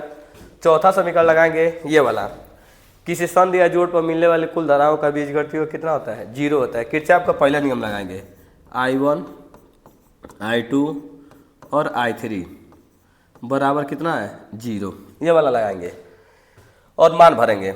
मान भरिए, देखिए यदि I3 का मान भरते हैं इसमें से, इसको आप इधर लेकर आ जाइए, इधर लेकर आएंगे तो यहाँ से हो जाएगा I1 माइनस 2, उधर जाएगा तो क्या होगा I3। तो I3 का मान भरेंगे यहाँ पे, I3 का मान भरेंगे I1 माइनस के 2 बराबर के 0। अब देखिए, अब ये इसमें और भी मान भरेंगे। I2 को रहने दीजिए, I2 ही रहने दीजिए। यहाँ से I1 प्लस I1 जोड़ेंगे तो ये हो जाएगा 2I1 और ये हो जाएगा I2, उधर लेके जाएंगे तो ये हो जाएगा 2। इसको समीकरण कुछ भी बना लीजिए 4। और देखिए कौन है I2 का प्लस है, देखिए ये वाला है, इसमें आप इसमें जोड़ दीजिए, आंसर आ जाएगा आपका, तुरंत आएगा क्योंकि एक माइनस है और एक प्लस है। तो हम लोग समीकरण 1 में समीकरण 4 को क्या कर देंगे, डायरेक्ट जोड़ देंगे। जोड़ेंगे तो देखिए क्या हो जाएगा, जोड़ने पर जोड़ते हैं हम लोग तो ये है I1 माइनस I2 बराबर है 1, इसमें जोड़ना है 2I1 I2 बराबर है 2। जोड़ने पर देखिए, जोड़ने पर हमेशा प्लस माइनस वाला कट जाता है, तो 1 प्लस 1 माइनस कट जाएगा, 2I1 1I1 हो जाएगा 3I1, इधर हो जाएगा 2 और 1 कितना हो जाएगा 3, 3 से 3 कट जाएगा तो I1 बराबर हो जाएगा 1 एम्पियर। I1 आ गया 1 एम्पियर। पहले वाले में कितनी धारा बह रही है, पहले वाले में 1 धारा बह रही है 1 एम्पियर की, इसमें धारा बह रही है 1 एम्पियर की।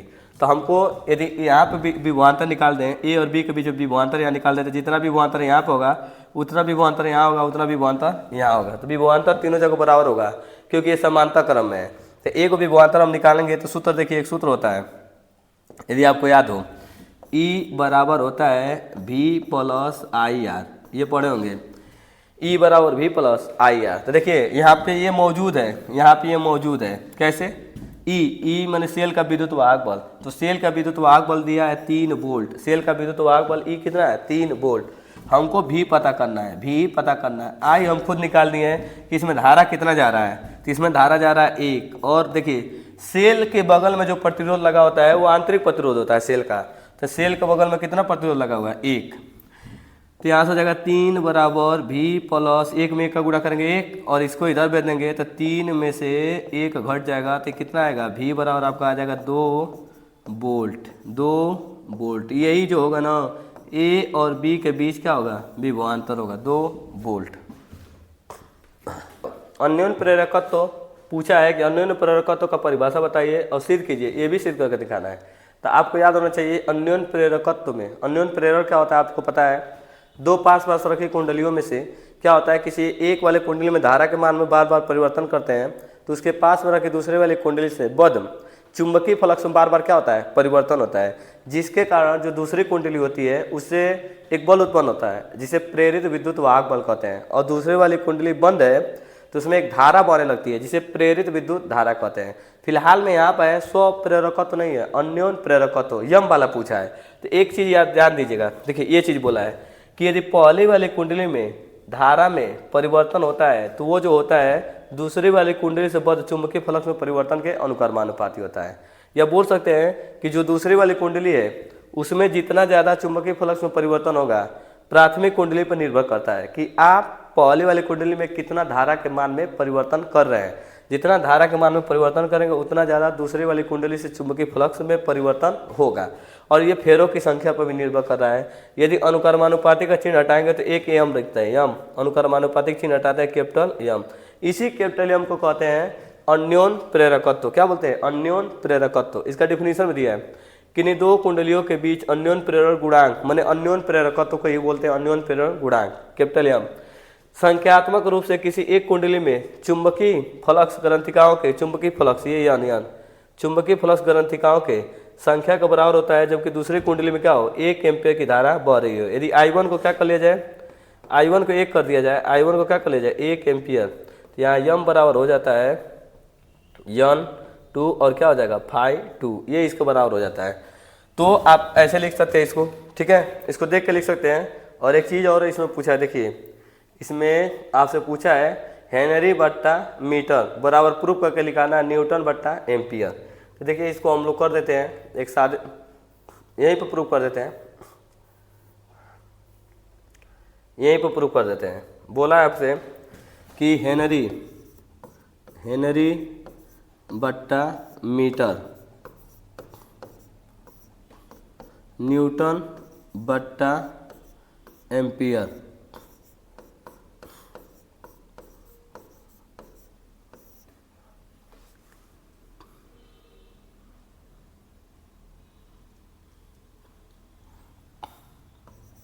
ये प्रूफ करके लाना है, ये प्रूफ करके लाना है हमको, ठीक है। तो हम लोग क्या करते हैं, L H S left hand side रखेंगे, हेनरी बट्टा के मीटर को लेके वो प्रूफ करेंगे। देखो जो हेनरी होता है, हेनरी ये यल का भी बीमा हेनरी होता है, यम का भी बीमा क्या होता है, हेनरी होता है। दोनों का बीमा क्या होता है, सॉरी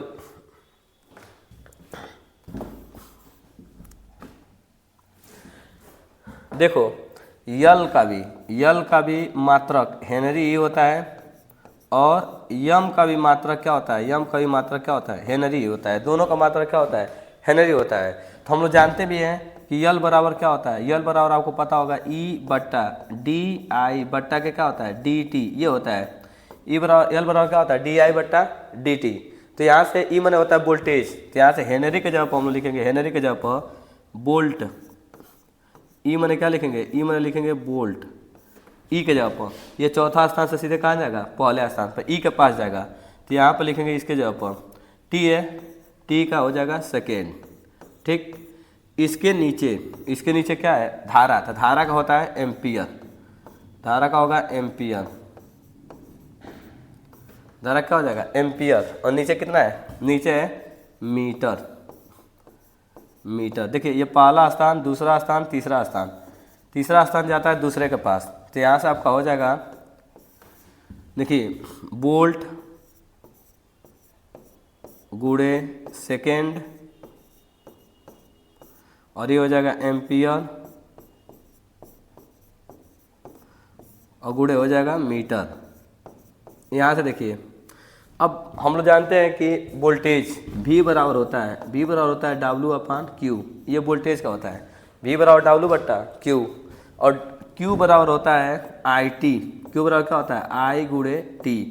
आवेश बराबर होता है धारा गुणे प्रतिरोध। यही वैल्यू हम लोग भरेंगे यहाँ पे। देखिए यहाँ से हम लोग मान भरेंगे वोल्ट बराबर जूल रख देंगे, और क्या लिखेंगे, एम्पियर गुणे सेकेंड। यहाँ नीचे रखेंगे एम्पियर, ये एम्पियर, पहले से यहाँ पे एम्पियर मौजूद है। एम्पियर सेकेंड लिखेंगे, एम्पियर सेकेंड, और उसके बाद 1 एम्पियर पहले से यहाँ पर मौजूद है। तो ये एम्पियर, ये वाला एम्पियर है,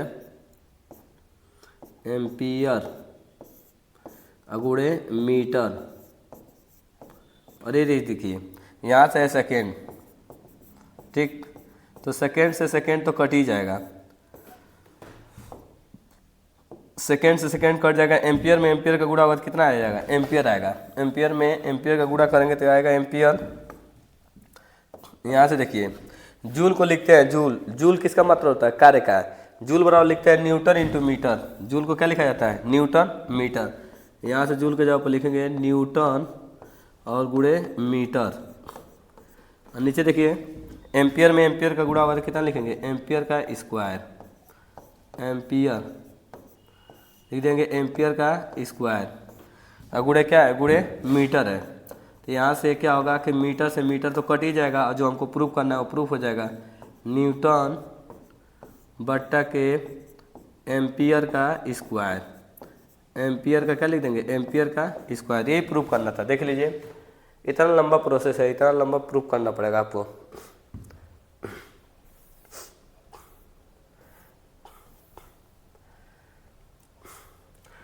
ये वाला क्वेश्चन देखिए, बोला है कि एक आदर्श अमीटर और एक आदर्श वोल्टमीटर, जब कभी भी आदर्श आए, आदर्श माने सबसे शुद्ध, सबसे अच्छा, तो जो आदर्श अमीटर होता है उस आदर्श अमीटर में कोई भी ना त्रुटि नहीं आती है। त्रुटि का मतलब कि यदि हम बोले जाए कि हम एक अमीटर है, अमीटर का कार्य क्या है? अमीटर का कार्य धारा को नापना, धारा को मेजर करता है कितना एम्पियर की धारा आ रहा है। और उसमें भी हम आदर्श ले लें तो आदर्श में सबसे अच्छा अमीटर लिए हैं, तो जब सबसे अच्छा अमीटर लिए हैं तो उसमें कोई प्रतिरोध ही नहीं रहेगा, कोई रुकावटें नहीं रहेगा। यदि हम बोलेंगे कि 10 एम्पियर की धारा जा रही है तो हम लोग बाहर से 10 एम्पियर का भेजेंगे और प्राप्त भी कितना करेंगे? 10 एम्पियर करेंगे, तो उसमें तो कोई रोकने वाला है नहीं, मतलब कोई प्रतिरोध है ही नहीं। तो आदर्श अमीटर में जो प्रतिरोध लगा होता है वो जीरो होता है। क्या होता है? प्रतिरोध जीरो होता है। और कभी भी याद रखिएगा कि जो अमीटर लगा होता है वो श्रेणी क्रम में लगा होता है और जो वोल्टमीटर लगा होता है वो समांतर क्रम में लगा होता है।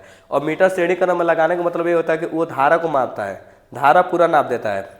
और वोल्टेज क्या लगा होता है? समांतर क्रम में लगा होता है। और जो वोल्टेज वोल्टमीटर है, वोल्टमीटर जो है उसका जो प्रतिरोध होता है अनंत होता है। वोल्टेज का प्रतिरोध कितना होता है? अनंत होता है। तो ये चीज़ आपको याद होने चाहिए पूरे के पूरे, ठीक है। अगला क्वेश्चन, ये भी न्यूमेरिकल है आपका। न्यूमेरिकल बोर्ड में सबसे ज़्यादा न्यूमेरिकल पूछता है। इस बार न्यूमेरिकल खूब दबा के आया है। अब न्यूमेरिकल आप लोग खूब अच्छे से तैयारी करके जाइएगा। देखिए आपसे पूछा है औसत शक्ति गुणांक, माने औसत शक्ति समझिए। तो इसका फार्मूला भी आपको याद होना चाहिए कि P बराबर क्या सूत्र होता है? P बराबर होता है VRMS गुणे IRMS और ये होता है कास फाई, ये फार्मूला होता है, याद कर लीजिएगा। और देखिए P बराबर VRMS को लिख सकते हैं V0/√2, IRMS को लिखते हैं I0/√2 और कास फाई बराबर होता है R/Z। ये होता है कास फाई क्या होता है? R/Z। इसमें देखिए V0, इसमें क्या कह दिया ये चीज़ देख लीजिए। एक कुंडली में प्रेरकत्व, मतलब कि आपको यल दे दिया है, सीधे सीधे बोलिए तो यल कितना दिया है? यल दिया है 0.4 हेनरी, ये यल दे दिया है, ठीक। इसके बाद 10 ओम प्रतिरोध R दे दिया है 10 ओम। इसके बाद 30 हर्ट्ज आवृत्ति दे दिया है, F बराबर 30 हर्ट्ज, 30 हर्ट्ज। इसके बाद दिया है कि 7 वोल्ट का प्रतिवादी स्रोत, मतलब कि वोल्टेज आपको दे दिया लगभग 6.5 ये वोल्ट दे दिया है, ठीक है। तो आपसे कह रहा है P आपसे पूछ रहा है, ठीक है। तो हम लोग इसमें देखेंगे तो Z तो हमको पता नहीं, तो सबसे पहले इस फार्मूले को लगाने के लिए आपको कहीं भी किनारे Z निकालना पड़ेगा। अब Z निकालिए, बिना Z लगाए नहीं हो पाएगा। तो जब Z हम निकालते हैं Z बराबर, आप सूत्र जानते हैं, देखिए क्या होता है R² प्लस यहाँ पे क्या है? R तो प्रतिरोध है, ये प्रतिबाधा होता है और एक और प्रतिरोध आना चाहिए। तो प्रेरकत्व तो लगा है तो आएगा XL का स्क्वायर। अब देखिए XL कितना आएगा? R आपको कितना दिया है? R देखेंगे हम लोग, R कितना दिया है? तो R दिया है आपका 10, तो 10 का स्क्वायर तो 100 हो जाएगा। और XL नहीं पता है तो XL का सूत्र होता है, देखिए ये XL बराबर होता है ओमेगा L का एजा क्या हो जाएगा? स्क्वायर।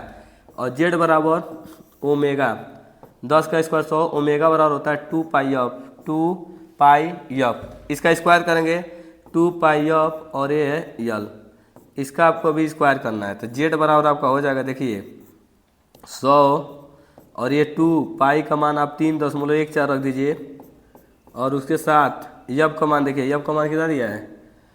30 और यल का मान भी दिया है, यल का मान कितना दिया है? 0.4। इन सबको जब हल करेंगे तो देखिए क्या हो जाएगा। जब हल कीजिएगा तो यहाँ से देखिए Z बराबर आपका हो जाएगा 10 का तो 100 हो जाएगा प्लस इन सब का गुणा कीजिए, है तो दशमलव हट जाएगा, 0 से 4 3 12 हो जाएगा। इसका गुणा कर दीजिएगा तो देखिए यहाँ से 12 गुणा करेंगे तो हम लोग 12 और यहाँ से गुणा कीजिए 4 दूना के 8 और हो जाएगा 2.3 दूना के 6। फिर इसमें 12 से गुणा करेंगे तो Z बराबर हो जाएगा और इसका स्क्वायर लगा हुआ है, अभी इसका स्क्वायर है, इसका स्क्वायर है। तो हम लोग हल करेंगे अभी, तो यहाँ से हो जाएगा √100 प्लस ये दोनों गुणा किया जाएगा, गुणा करने पाएगा 75.36 का स्क्वायर होगा, 75.36 का क्या आएगा? स्क्वायर। अभी इसका स्क्वायर करने पर जब जोड़ेंगे लगभग जोड़ने पर देखिए 100 यदि जोड़ते हैं स्क्वायर करने के बाद तो Z बराबर आपका देखिए Z बराबर ये 75.36 प्लस 100, इसका जब स्क्वायर किया जाएगा ना तो ये जो वैल्यू आएगा 79 इसके बाद इसको जोड़ते हैं और जोड़ने के बाद देखिए जोड़िएगा इसको तो लगभग आएगा 5600 है, 56 में जोड़ेंगे तो हम लोग आ जाएगा 5 और यहाँ पर आ जाएगा 7 और 7 9.12 इतना, तो 5759। इसको यदि बाहर करते हैं, यदि इसका स्क्वायर करते हैं तो लगभग ये जो स्क्वायर होता है ये लगभग 76 का होता है। लगभग किसका होता है, आप हल कीजिएगा तो ये 76 का स्क्वायर होता है। हल करने पाएगा शायद 76 आएगा, 76 का स्क्वायर होता है। अब मान भरते हैं, देखिए V0 कितना है, V0 है आपका 6.5 और I0, अभी तो I0 निकालना है आपको, तो I0 यहाँ से निकालेंगे, I0 बराबर हो जाएगा आपका V0 बट्टा आप लिखेंगे Z। I0 का जगह पर रखेंगे, देखिए रूट में रूट का गुणा कर दीजिए, रूट में रूट का गुणा, रूट हट जाएगा तो 2 हो जाएगा, और I0 का जगह पर रख दीजिए V0 बट्टा के Z। और देखिए इधर क्या कीजिएगा, R का मतलब 100 है बट्टा के Z। अब Z का मान रख दीजिए, तो यहाँ से हो जाएगा आपका P बराबर 6.5 बट्टा 2, और V0 का मान देखिए, V0 का मान आया है, V0 कितना वोल्टेज है 6.5, 6.5। Z का मान है 76, 100 और ये कितना है 76। अब काट लीजिए इसको, 2 से काटेंगे तो ये हो जाएगा 50, अब फिर आप काटिए 2 से तो ये हो जाएगा 25, ये हो जाएगा 2 3 6 और 2 8 16। अब कटेगा नहीं, अब गुणा करने पर, अब गुणा करके भाग देने पर ये जो 6.5 गुणे 6.5 गुणे 25 बट्टा यहाँ बचा है 76 गुणे 38 का गुणा करके और इसमें भाग दे दीजिएगा, आपका आंसर आ जाएगा। क्योंकि देखिए ये क्वेश्चन जो है बहुत ज़्यादा कैलकुलेशन वाला है, बहुत ज़्यादा कैलकुलेशन है, तो इसको आप बहुत सावधानी से, अब बहुत मतलब कि कैलकुलेशन अच्छा रहेगा तो ही आप कर पाएंगे इसको। अगले वाले क्वेश्चन को देखिएगा, ये जो क्वेश्चन है मैक्सवेल का, मैक्सवेल ने बताया था कि केवल यदि किसी परिपथ में वैद्युत धारा प्रवाहित करते हैं तो वैद्युत धारा के प्रवाहित करने के कारण ही केवल चुंबकीय क्षेत्र नहीं पैदा होता है, बल्कि यदि वैद्युत क्षेत्र में परिवर्तन हो, अर्थात परिवर्तित वैद्युत क्षेत्र भी चुंबकीय क्षेत्र उत्पन्न करता है। और ये चुंबकीय क्षेत्र तभी तक रहता है जब तक वैद्युत क्षेत्र में परिवर्तन होता रहता है। वैद्युत क्षेत्र में परिवर्तन होता रहेगा, चुंबकीय क्षेत्र उत्पन्न होता रहेगा। और एक देखिए इसका जो फार्मूला होता है, इसमें जो धारा उत्पन्न होता है, विस्थापन धारा, इसका जो फार्मूला होता है कि ID बराबर होता है ε0 d फाई ई बट्टा के क्या होता है dt, ये होता है ID बराबर फार्मूला होता है d फाई ई बट्टा के dt। विस्थापन धारा किसी चालक में प्रवाहित धारा चालन धारा के चुंबकीय प्रभाव के जैसा उत्पन्न करता है। और याद रखिएगा फार्मूला, ठीक है, ID बराबर ε0 d फाई अपॉन dt। यहाँ लिख दे रहे हैं ID बराबर ε0 d फाई ई बट्टा के dt। इसमें मैक्सवेल ने 4 अपना समीकरण दिया था, मैक्सवेल के 4 समीकरण हैं, ये पूछता भी है मैक्सवेल के 4 समीकरण। देखिए मैक्सवेल का जो पहला समीकरण था वो वैद्युत क्षेत्र के लिए था, जो कि हम लोग जानते हैं, सबको पता है।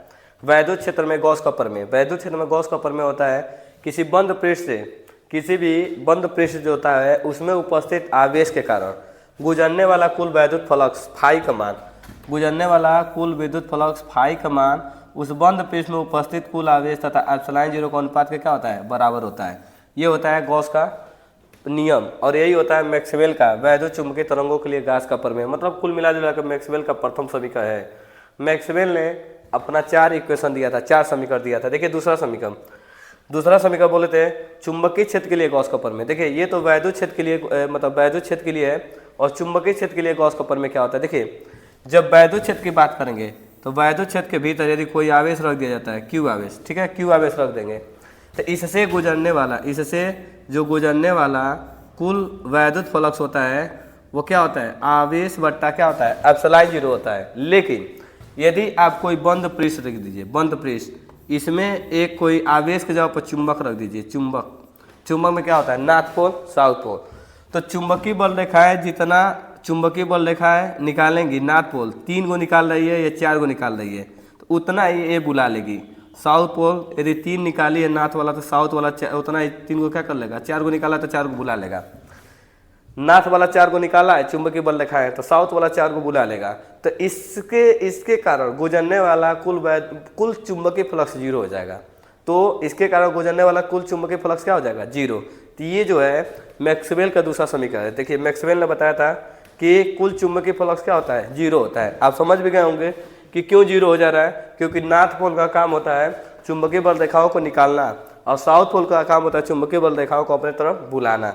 चलिए तीसरा वाला हम लोग देखते हैं क्या है, जिसके कारण उस कुंडली में एक बल उत्पन्न होता है जिसे प्रेरित विद्युत वाहक बल ई कहते हैं। क्या कहते हैं, प्रेरित विद्युत वाहक बल ई कहते हैं। और प्रेरित विद्युत वाहक बल का मान चुंबकीय फ्लक्स के परिवर्तन के ऋणात्मक दर के क्या होता है, बराबर होता है। ये आपको याद होना चाहिए। देखिए यहाँ पे जो लगाया है कि प्रेरित विद्युत वाहक बल चुंबकीय फ्लक्स के परिवर्तन के ऋणात्मक दर के क्या है, बराबर है।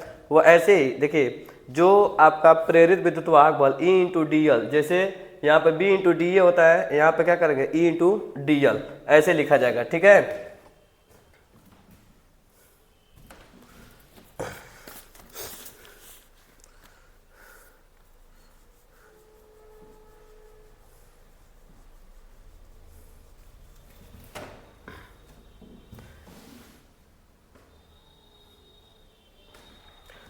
चौथा वाला आप लोग देख सकते हैं कि मैक्सवेल एम्पियर का परिपथी नियम। आप जानते हैं कि किसी भी बंद परिपथ में चुंबकीय क्षेत्र का रेखीय समाकलन, ये जो होता है किसी भी बंद परिपथ में चुंबकीय क्षेत्र का रेखीय समाकलन उस बंद परिपथ में बहने वाली धारा I के म्यू जीरो गुना के क्या होता है, बराबर होता है। इसमें क्या बोला है कि देखिए बस इसमें क्या करना है कि विस्थापन धारा और चालन धारा, विस्थापन धारा माने ID और चालन धारा क्या होता है IC की योगफल के क्या होता है, म्यू जीरो गुना के क्या होता है, बराबर होता है। ये आपका चौथा है। ठीक है, ये आप चारों लिख सकते हैं, तीसरा, चौथा और वो दोनों। इसी में आपको दिया था विस्थापन धारा और चालन धारा में 90 डिग्री का क्या होता है, कालांतर होता है। ये भी आपको याद होना चाहिए कि विस्थापन धारा और चालन धारा में 90 डिग्री का कालांतर होता है। अगला क्वेश्चन देखिएगा, पूछा है कि व्यक्तिकरण, जो कि पहले वाले सेट में भी व्यक्तिकरण पूछ चुका है और इस सेट में भी व्यक्तिकरण पूछा है। तो देख लीजिए कितना ज़्यादा महत्वपूर्ण क्वेश्चन है व्यक्तिकरण। तो व्यक्तिकरण क्या होता है, किसी भी माध्यम में यदि समान आयाम तथा समान आवृत्ति की दो तरंगें अध्यारोपित होती हैं तो माध्यम के कई बिंदुओं पर उनका परिणामी तीव्रता जो होता है उनके अलग अलग तीव्रताओं के योग से क्या होता है, ज़्यादा होता है। जहाँ पे परिणामी तीव्रता अधिक होता है उसे समपोषी व्यक्तिकरण कहते हैं, जहाँ पे परिणामी तीव्रता कम होता है उसे क्या कहते हैं, विन्यासी कहते हैं। एक चीज़ और इसमें इंपॉर्टेंट है, दशाएं, जो कि बहुत ही ज़्यादा महत्वपूर्ण है कि व्यक्तिकरण के लिए दशाएं। तो दशाएं देखिए, ये तो आप लिखे हैं माध्यम के जिन बिंदुओं पर परिणामी तीव्रता दोनों तीव्रताओं के योग से अधिक होता है वहाँ व्यक्तिकरण समपोषी होता है। इसके साथ एक और चीज़ याद कर लीजिएगा, कालांतर, इसमें ये भी लिखना पड़ेगा, कालांतर और एक चीज़ और लिखना है इसमें, पथांतर। कालांतर और पथांतर दोनों जोड़ना है इसमें। ठीक है, दोनों को दोनों जोड़ना है। इसमें भी आपको जोड़ना है कि कालांतर और पथांतर, कालांतर और पथांतर। इसमें कालांतर पथांतर लेमडा होता है, कालांतर क्या होता है, फाई होता है। कालांतर क्या होता है, कालांतर आपका फाई रहेगा और पथांतर क्या रहेगा आपका लेमडा। इसी के बारे में आपको लिखना है। देखिए इसमें जो समपोषी वाला व्यक्तिकरण होता है उसमें जो कालांतर होता है, कालांतर या तो जीरो रहेगा या तो पाई का सम गुणांक रहता है, पाई का सम गुणज रहता है, या तो जीरो होता है या तो जीरो रहेगा या तो पाई का सम गुणज होगा, 2 पाई 4 पाई 6 पाई डाट डाट डाट ऐसा होता है, या तो जीरो या तो 2 पाई 4 पाई ऐसे होता है। और जो इसका पथांतर होता है, पथांतर लेमडा, या तो जीरो होता है या तो पथांतर जीरो होता है या तो लेमडा का क्या होता है, लेमडा का गुणज होता है। लेमडा माने एक गुणज, मतलब एक लेमडा या तो 2 लेमडा या तो 3 लेमडा या तो 4 लेमडा डाट डाट डाट। ठीक है, ये क्या होता है, किसके लिए होता है, समपोषी। एक बार और देखिए, बढ़िया से बता दे रहे हैं आपको। इधर देखिए समपोषी के लिए, इधर क्या होगा, विन्यासी के लिए। समपोषी के लिए कालांतर, समपोषी के लिए देखिए कालांतर, ठीक याद कर लीजिएगा। समपोषी के लिए कालांतर क्या होता है, फाई बराबर या तो जीरो होगा या तो क्या होगा 2 पाई या तो क्या होगा 4 पाई या तो 6 पाई या तो 8 पाई, सम वाला है। ठीक है, और अब लेमडा, इसमें लेमडा क्या होता है, मैंने पथांतर क्या होता है ये भी याद कर लीजिए। पथांतर, इसमें पथांतर होगा देखिए या तो जीरो या तो 1 लेमडा 2 लेमडा 3 लेमडा ऐसे डाट डाट डाट ऐसे हो जाएगा। ठीक है, इसमें क्या होता है, विनाशी वाला में जो कालांतर होता है, कालांतर उसमें तो सम था 2 4 6 8 सम था, लेकिन इसमें होता है विषम और जीरो नहीं होगा। ठीक है। जीरो कहाँ होता है, केंद्रीय वाले पे होता है, एकदम बीचों बीच में जीरो होता है। यहाँ पे क्या करेंगे, जीरो नहीं होगा, तो यहाँ पे विषम वाला रहेगा, विषम बने 1 पाई, ठीक 1 पाई, या तो होगा 3 पाई, या तो कौन होगा, या तो होगा 5 पाई, ठीक, या तो होगा 7 पाई, ऐसे डाट डाट डाट विषम वाला रहता है। और इसमें देखिए क्या होता है, पथांतर, या तो लेमडा बाई 2 विषम होता है, लेमडा बाई 2 का विषम रहेगा, 1 लेमडा बाई 2 या 3 लेमडा बाई 2 या 5 लेमडा बाई 2, ऐसे करके डाट डाट डाट ये होता है। तो आप ये सबसे ज़्यादा महत्वपूर्ण है कालांतर और पथांतर, जो कि सेट 1 में नहीं बताए थे, हम भूल गए थे, उसमें दिमाग से उतर गया था, लेकिन इस समय ये कालांतर और पथांतर आप याद रखिएगा, ठीक है। इसमें लिख दीजिएगा, जो कंडीशन पूछेगा इसके साथ दशाएं में ये भी लिखिएगा कि जो कालांतर होता है इतना होता है और पथांतर इतना होता है, संपोषी के लिए और विनाशी के लिए। अगले वाले क्वेश्चन में देखिएगा, ये जो क्वेश्चन आपसे आया है, गॉस का नियम लिखिए। गॉस का नियम अभी आपको पढ़ाए हैं, कई बार गॉस का नियम पढ़ाए हैं।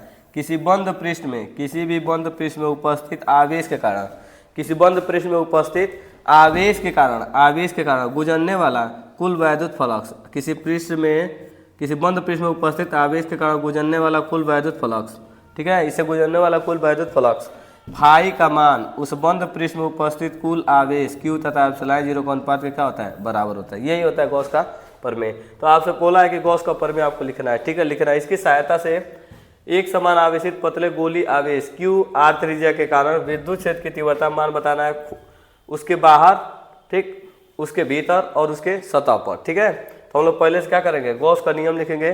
किसी बंद पृष्ठ में बताइए कि ये गॉस का नियम आप लिख लीजिएगा। अब देखिए हम लोग प्रूफ करने चलेंगे।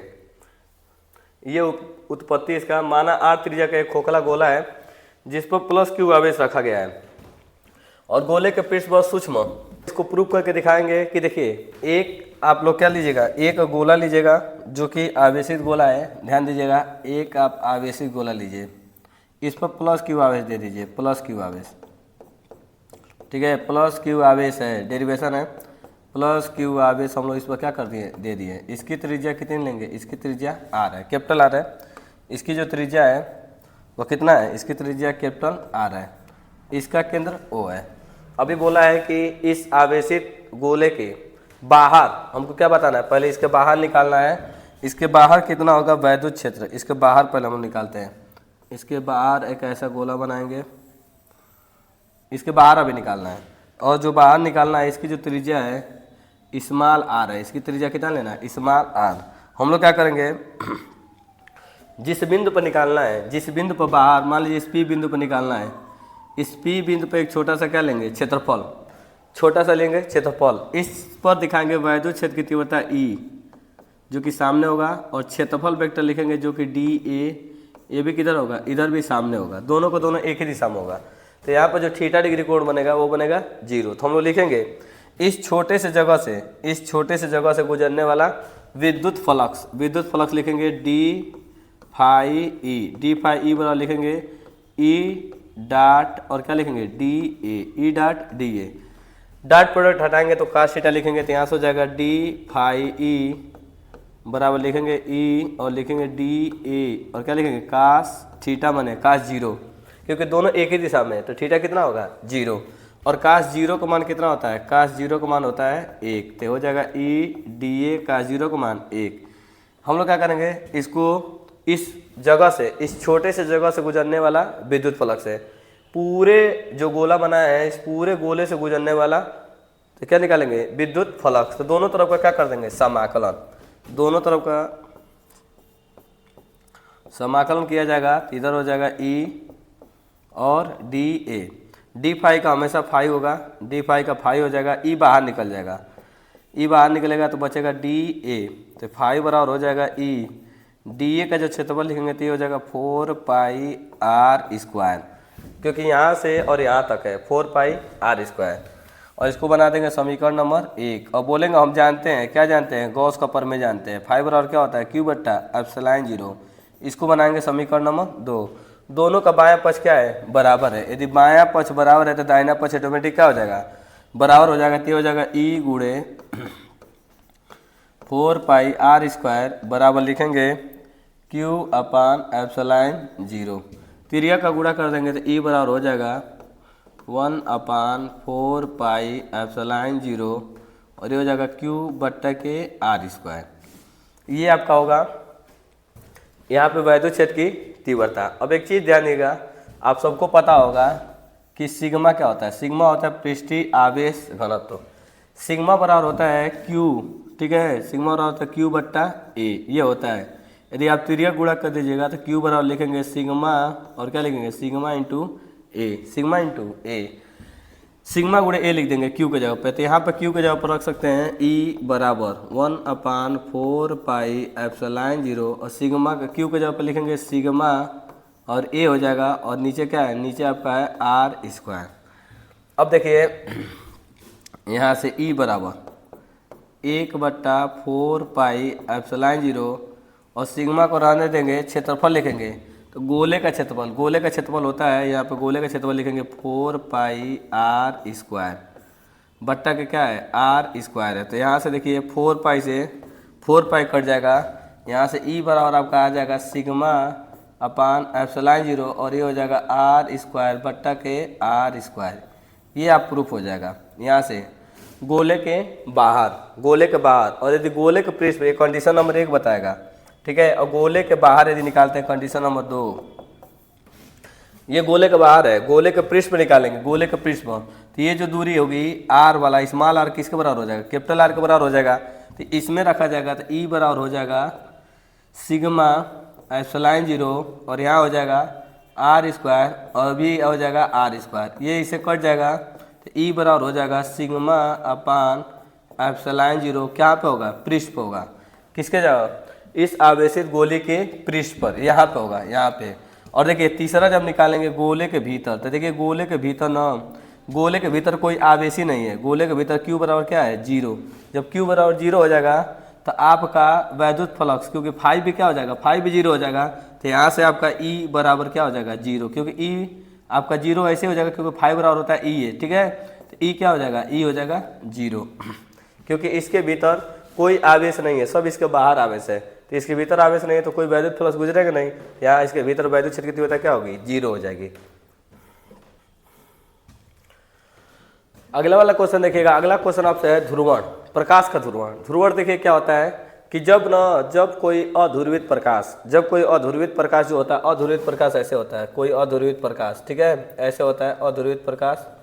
जब कोई अध्रुवित प्रकाश किसी टूरमैलिन नामक क्रिस्टल से गुजारा जाता है, देखिए किसी टूरमैलिन नामक क्रिस्टल से क्या किया जाता है, किसी टूरमैलिन नामक क्रिस्टल से इसको जब गुजारा जाता है, जब इसको ऐसे गुजारा जाता है तो क्या होता है कि एक अध्रुवित प्रकाश क्या होता है कि ध्रुवित प्रकाश के रूप में बाहर निकलता है, समतल ध्रुवित के रूप में क्या होता है बाहर निकलता है।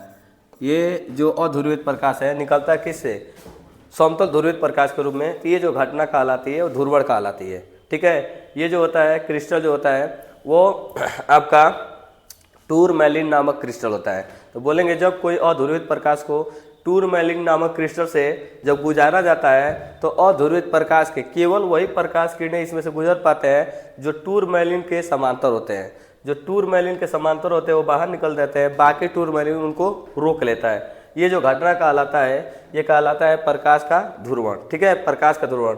ये जो देखिए प्रकाश के ध्रुवण में जो पोलराइड लगा होता है उसका क्या उपयोग होता है, तो हम लोग उपयोग देखिए हम लोग चश्मे में भी लगाते हैं, धूप से बचने के लिए चश्मे भी इसका उपयोग किया जाता है। और देखिए और कहाँ जगह और भी होता है, जो चरपहिया वगैरह होता है उसमें उसके आगे हेडलाइट में लगा होता है, जो कि एक बैग चकाचौक से और चकाचौक से बचाने के लिए लगा होता है। और देखिए जो 3D मूवी 3D कैमरा जो आ रहा है उसमें भी किसका उपयोग किया जा रहा है, पोलराइड का उपयोग किया जा रहा है, ठीक है।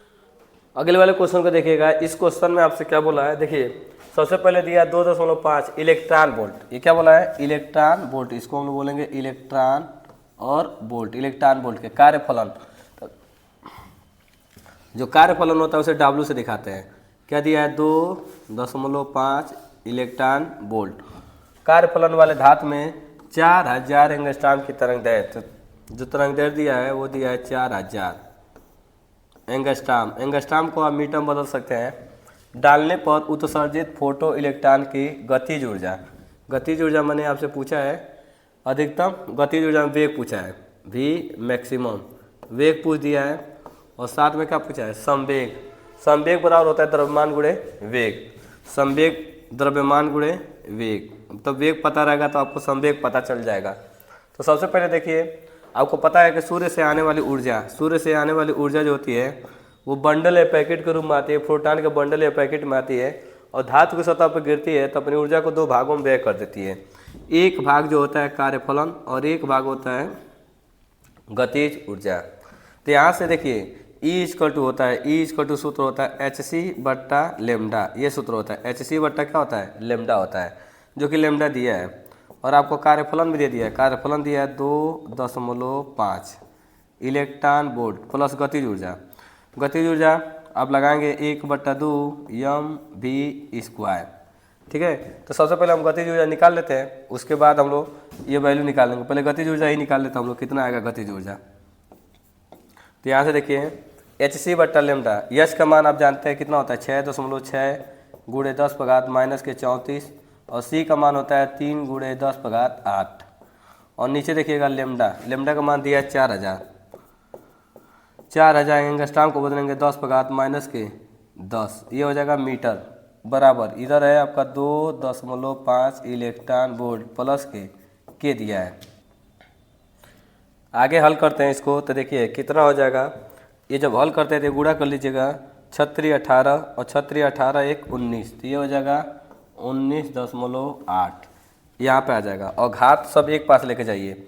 देखिए यहाँ पे जब हम लोग हल करेंगे, नीचे आप क्या कीजिए कि 4 रखिए, 4 रख के देखिए यहाँ पे होगा 10 में से ये 3 जीरो घटेगा तो 10⁻⁻7 -7 जब ऊपर जाएगा, नीचे से आप उसको ऊपर लेके जाएंगे तो ये घात हो जाएगा 10⁻7 हो जाएगा प्लस ये वाला, क्योंकि नीचे 10 था, 3 जीरो कम हुआ है तो 7 हुआ, -7 नीचे से ऊपर गया तो +7। अब पहले से ये मौजूद है 10⁻8, पहले से क्या है मौजूद है, ये वाला मौजूद है। इधर कितना है 10⁻⁻34, ये है 10⁻⁻34। अब देखिए इधर आपका है 2.5 इलेक्ट्रॉन वोल्ट और बाकी है के।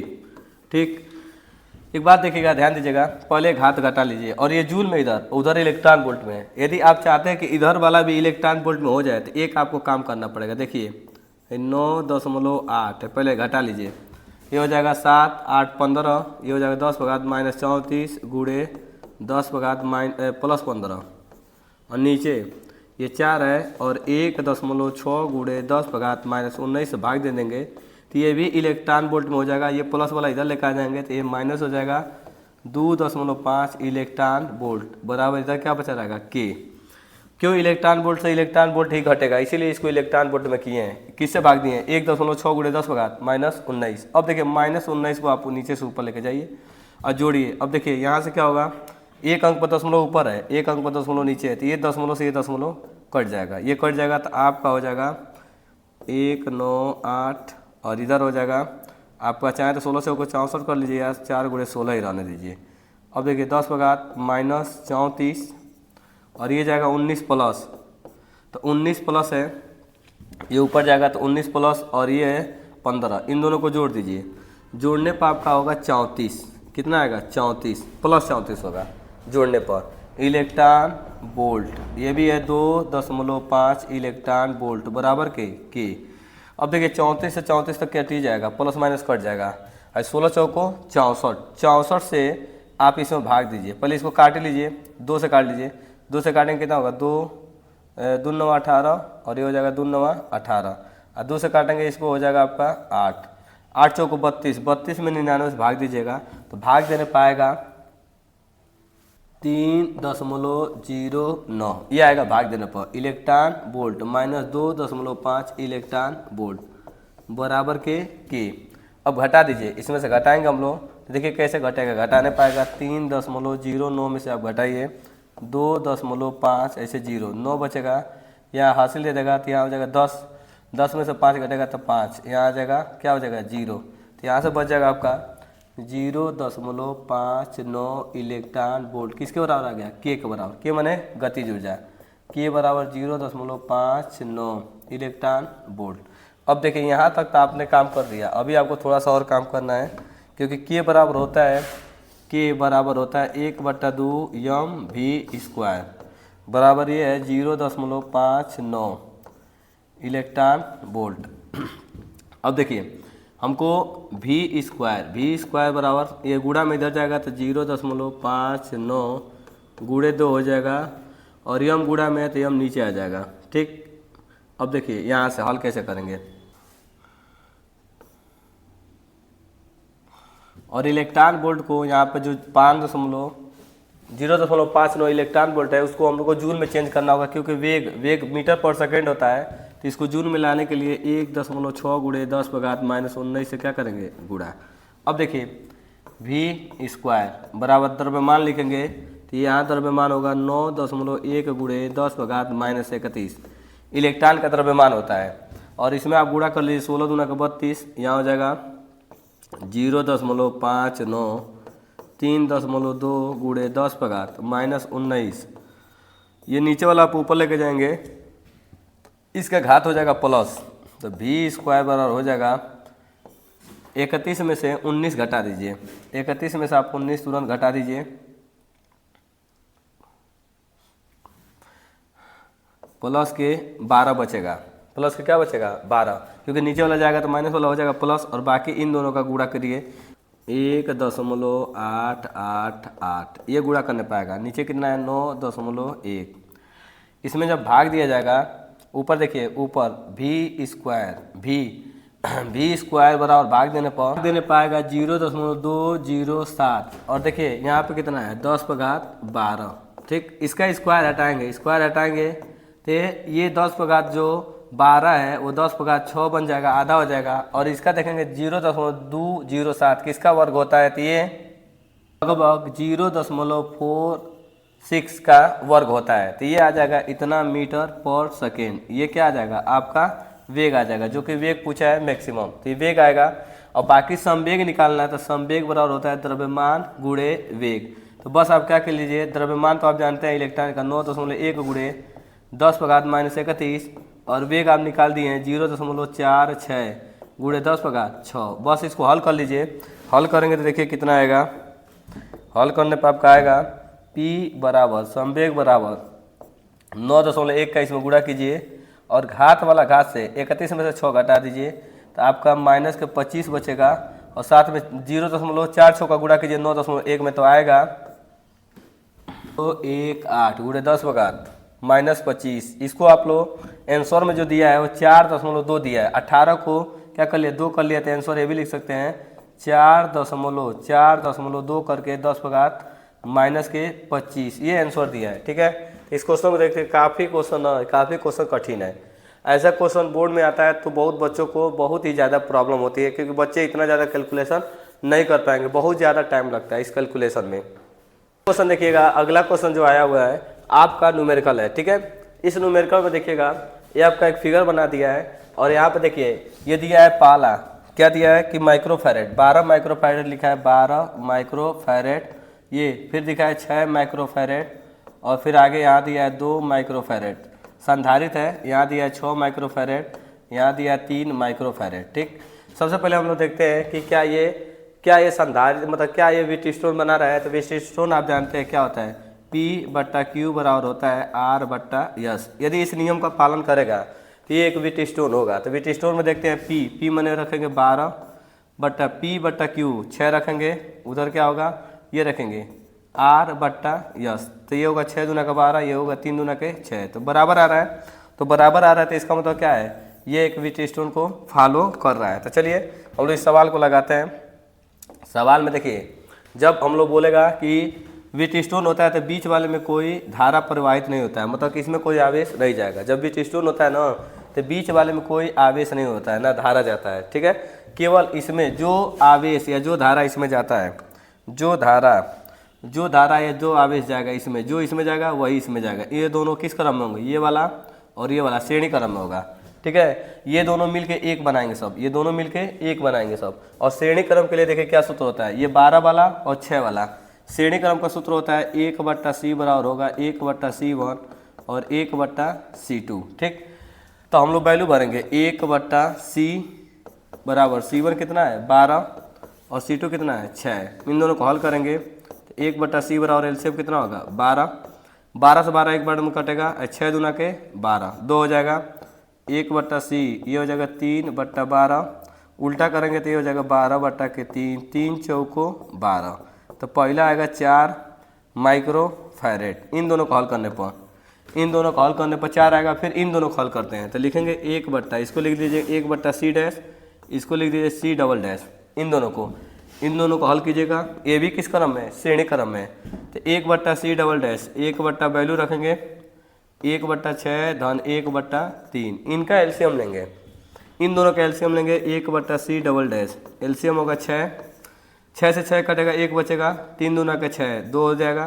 तो 1/c डबल डैश यहाँ से हो जाएगा 3/6, उल्टा कर दें तो यहाँ से हो जाएगा 6/3, 3 दूना के 6, ये आ जाएगा 2 माइक्रो फैरेड। एक बात और देखिए, ये दोनों को जब हल कर लेंगे तो यहाँ से देखिए क्या होगा फिगर में, ये दोनों मिलके 1 बना लेंगे सब, ये दोनों मिलके 1 बना लेंगे सब। ये दोनों किस क्रम होंगे, समांतर। जब समांतर हो जाएंगे तो कुल संधारित्र की धारिता C बराबर इन दोनों को जोड़ देंगे, तो 4 माइक्रो फैरेड। इसको लिख लीजिए C बराबर C dash plus C double dash. ऐसे 4 माइक्रो फैरेड प्लस इसमें लिखेंगे तो ये हो जाएगा 2 माइक्रो फैरेड। जोड़ेंगे तो टोटल हो जाएगा 6 माइक्रो फैरेड, जो कि पहला आपको आंसर पूछा था, यही पूछा था कि इसमें परिपथ में तुल्य धारिता कितना होगी, तो तुल्य धारिता होगी 6 माइक्रो फैरेड। फिर पूछा है 3 माइक्रो फैरेड, जो कि बीच में लगा हुआ है। कहाँ है 3 माइक्रो फैरेड, 3 माइक्रो फैरेड और 2 माइक्रो फैरेड, 2 माइक्रो फैरेड में कोई आवेश नहीं होगा। तो यहाँ पर लिखेंगे दूसरा जो पूछा है, तो हम यहीं पर लिखेंगे कि देखिए जो 2 माइक्रो फैरेड संधारित, 2 माइक्रो फैरेड का जो संधारित है इस पर कोई आवेश नहीं होगा, इस पर कोई आवेश नहीं होगा, ठीक है। इस पर कोई आवेश नहीं होगा, इस पर आवेश क्या रहेगा 0। लेकिन आपसे पूछा है, देखिए आपसे पूछा है कि ये जो है 3 माइक्रो फैरेड पर कितना आवेश होगा। तो जो आवेश, देखिए यही आवेश ट्रांसफर होगा। देखिए समझिए बात को, ये जो आवेश है, ये आवेश इस पर निकल के जाएगा। ये आवेश जितना आवेश इस पर होगा उतना आवेश इस पर होगा, दोनों पर आवेश क्या रहेगा, बराबर रहेगा। जो आवेश इस पर रहेगा वही आवेश इस पर रहेगा, दोनों पर आवेश बराबर रहेगा। तो यहाँ पर जब हम आवेश निकालने जाते हैं तो देखिए कुल वोल्टेज दिया है, कुल वोल्टेज, इन दोनों का कुल धारिता जानते हैं, कुल धारिता। तो इन दोनों का धारिता निकालें, इन दोनों का 6 और 2 का, 6 और 3 का धारिता कितना निकालें, ये आया है 2, ठीक है। तो यहाँ का कुल धारिता और कुल विभव, तो हम लोग पढ़े हैं C बराबर होता है Q/K भी, यही पढ़े हैं। तिर्यक का गुणा कर देंगे, करें तो Q बराबर क्या हो जाएगा C और V।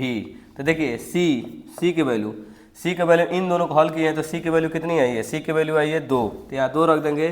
अब V की वैल्यू कितनी है 10, तो ये हो जाएगा 10 दूना के 20। तो यहाँ पर जो आवेश आएगा, यहाँ पे इस पर आवेश आएगा 20 कूलाम, और 20 हम लोग लिखेंगे माइक्रो कूलाम में, 20 माइक्रो कूलाम। अगले वाले क्वेश्चन को देखिएगा, आपसे पूछा है कि परावर्ती दूरदर्शी के बारे में बताना है कि परावर्ती दूरदर्शी किसे कहते हैं। बाकायदे इसका पूरा फुल आवर्धन क्षमता भी लिखना है और इसकी रचना भी लिखना है और प्रतिबिंब का बनना भी लिखना है। तो सबसे पहले हम बोलेंगे कि परावर्ती दूरदर्शी होता क्या है। तो परावर्ती दूरदर्शी एक ऐसा प्रकाशित यंत्र है जिसकी सहायता से बनने वाला जो प्रतिबिंब होता है वह रंगीन और चमकीला बनता है। कैसा बनता है, चमकीला बनता है। ये याद रखिएगा, जो प्रतिबिंब बनेगा वो कैसा बनेगा, रंगीन और चमकीला बनेगा, ये बोलेंगे। ये एक ऐसा दूरदर्शी है। अब देखिए रचना में क्या होता है कि इसमें एक क्या कहते हैं, धातु की एक लंबी नली होती है, ठीक है। क्या होती है, अभी इधर फिगर बना है, धातु की एक लंबी बेलनाकार क्या होती है, नली होती है, जिसके एक तरफ फोकस दूरी का तथा बड़े द्वारा का एक अवतल दर्पण लगा होता है। क्या लगा होता है, अवतल दर्पण लगा होता है। और इसके यहाँ पे एक 45 डिग्री कोण पर झुका हुआ एक समतल दर्पण होता है। ठीक समतल दर्पण के नीचे एक छोटे द्वारा का कम फोकस दूरी का एक उत्तल लेंस लगा होता है। देख लीजिए, जो कि उत्तल लेंस लगा होता है नेत्रिका लेंस क्या कहते हैं, नेत्रिका लेंस ई कहते हैं। ये सब हम रचना में लिखेंगे, ठीक है। रचना में ये सब लिख देंगे कि क्या क्या होता है। एक अवतल दर्पण होता है अधिक फोकस दूरी का, एक समतल दर्पण होता है जो कि 45 डिग्री पर झुका होता है, और उसके नीचे एक उत्तल लेंस होता है जिसे नेत्रिका लेंस ई कहते हैं। देखिए पहले लिखेंगे परावर्ती दूरदर्शी, फिर रचना, फिर देखिए ये फिगर है, देखिए ये फिगर है। वस्तु अनंत पर है, अनंत से चलने वाली प्रकाश किरणें एक दूसरे के समांतर होती है, दर्पण पर जाके टकराएंगी, दर्पण पर टकराने के बाद जाके समतल दर्पण पर टकराएंगी, जो कि ये समतल दर्पण है 45 डिग्री कोण पर। ठीक है, यहाँ देखिएगा, यहाँ पे जो बना हुआ है एक समतल दर्पण, ये जो है 45 डिग्री कोण पर ऐसे बना हुआ है। और यहाँ पे जब प्रकाश की किरणें दोनों आ रही है, यहाँ पर आ रही है, आके टकरा रही है, टकराने के बाद एक प्रकाश की इधर थोड़ा जाती है और एक इधर आती है। जहाँ पे दोनों मिलते हैं यहीं पर वस्तु का क्या बनता है, प्रतिबिंब। यहाँ वस्तु का प्रतिबिंब बनता है, ये प्रतिबिंब बन जाएगा। ये जो प्रतिबिंब बनता है यहाँ पे देखिए, ये जो प्रतिबिंब बन जाएगा, ये प्रतिबिंब बनता है। ये प्रतिबिंब इस नेत्रिका लेंस के लिए वस्तु का कार्य करेगा और नेत्रिका लेंस इसका प्रतिबिंब बना देता है A'-B'। ये आपको याद रहना चाहिए। अब देखिए इसमें कि प्रतिबिंब का बनना बताइए कि यह परावर्तित दूरदर्शी में वस्तु का प्रतिबिंब देखने के लिए क्या करते हैं, अवतल दर्पण द्वारा यूज करते हैं। वस्तु दूर पे अनंत पे है तो इससे चलने वाली प्रकाश किरणें सदैव एक दूसरे क्या होती है, समांतर होती है। जब वस्तु अनंत पर आता है तो प्रकाश की किरणें समांतर होती है, अवतल दर्पण पर पड़ेगी तो इसका प्रतिबिंब जाके समतल पर टकराएगी। टकराने के बाद ए बी का प्रतिबिंब A'-B' बनता है। फिर A'-B' जो होता है नेत्रिका लेंस के लिए, देखिए A'-B' यहाँ बनता है ना, A'-B', ये नेत्रिका के लिए वस्तु का कार्य करेगा, नेत्रिका इसका प्रतिबिंब बना देगा A'-B'। ये लिख सकते हैं आसानी से प्रतिबिंब का बनना। देखिए जो फार्मूला खगोलीय दूरदर्शी का होता है वही फार्मूला क्या होता है, ये परावर्तित दूरदर्शी का होता है। ये भी याद रखिए, होना चाहिए। अब देखिए ये हम लोग इसका यूज क्यों करते हैं, क्यों नहीं खगोलीय दूरदर्शी यूज कर लेते हैं, क्यों हम लोग परावर्तित दूरदर्शी यूज कर रहे हैं। तो जो परावर्तित दूरदर्शी होता है उसका रंगीन और चमकीला प्रतिबिंब बनता है। ठीक है, सबसे पहले यही कारण होता है, क्या होता है, रंगीन और चमकीला बनता है। और साथ में देखिए इसमें विपतन नहीं होता है। विपतन माने क्या होता है कि विपतन माने कई वो कलर आ जाता है, कई वो कलर, इसमें कोनो कलर नहीं, एक ही कलर का बनता है। सबसे बड़ी बात वही होती है। तो इसमें देख लीजिए विपतन का दोष नहीं होता है परावर्तित दूरदर्शी, अपवर्तित दूरदर्शी में होता है। ठीक, ये अंतर है। देखिए मोस्ट इंपॉर्टेंट क्वेश्चन विवर्तन और व्यक्तिकरण में क्या अंतर है, बहुत ही ज़्यादा महत्वपूर्ण है और काफ़ी ज़्यादा महत्वपूर्ण होता है। देखिए कैसे आप लोग करना है, जब व्यक्तिकरण पहले डिफिनीशन दे दीजिएगा। व्यक्तिकरण में क्या होता है, समान कला में समान आयाम की दो तरंगियां अध्यारोपित होती हैं तो माध्यम के कई बिंदुओं पर उनका परिणामी तीव्रता अलग अलग तीव्रताओं के योग से क्या होता है, भिन्न होता है। तो वहाँ व्यक्तिकरण होता है। और देखिए विवर्तन में क्या होता है कि जब कोई प्रकाश की किरणें किसी अवरोधक पर टकराती हैं और टकराने के बाद किनारे से मुड़ के निकल के चली जाती हैं तो उन्हें हम विवर्तन कहते हैं।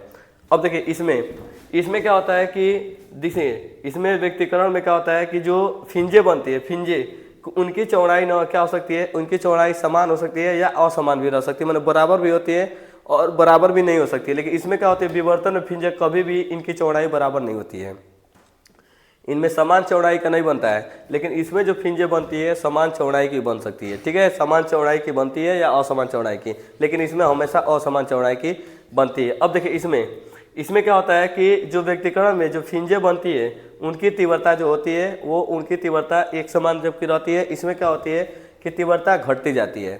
इसमें जो फिंजे की तीव्रता है वो क्या होती है, घटती जाती है।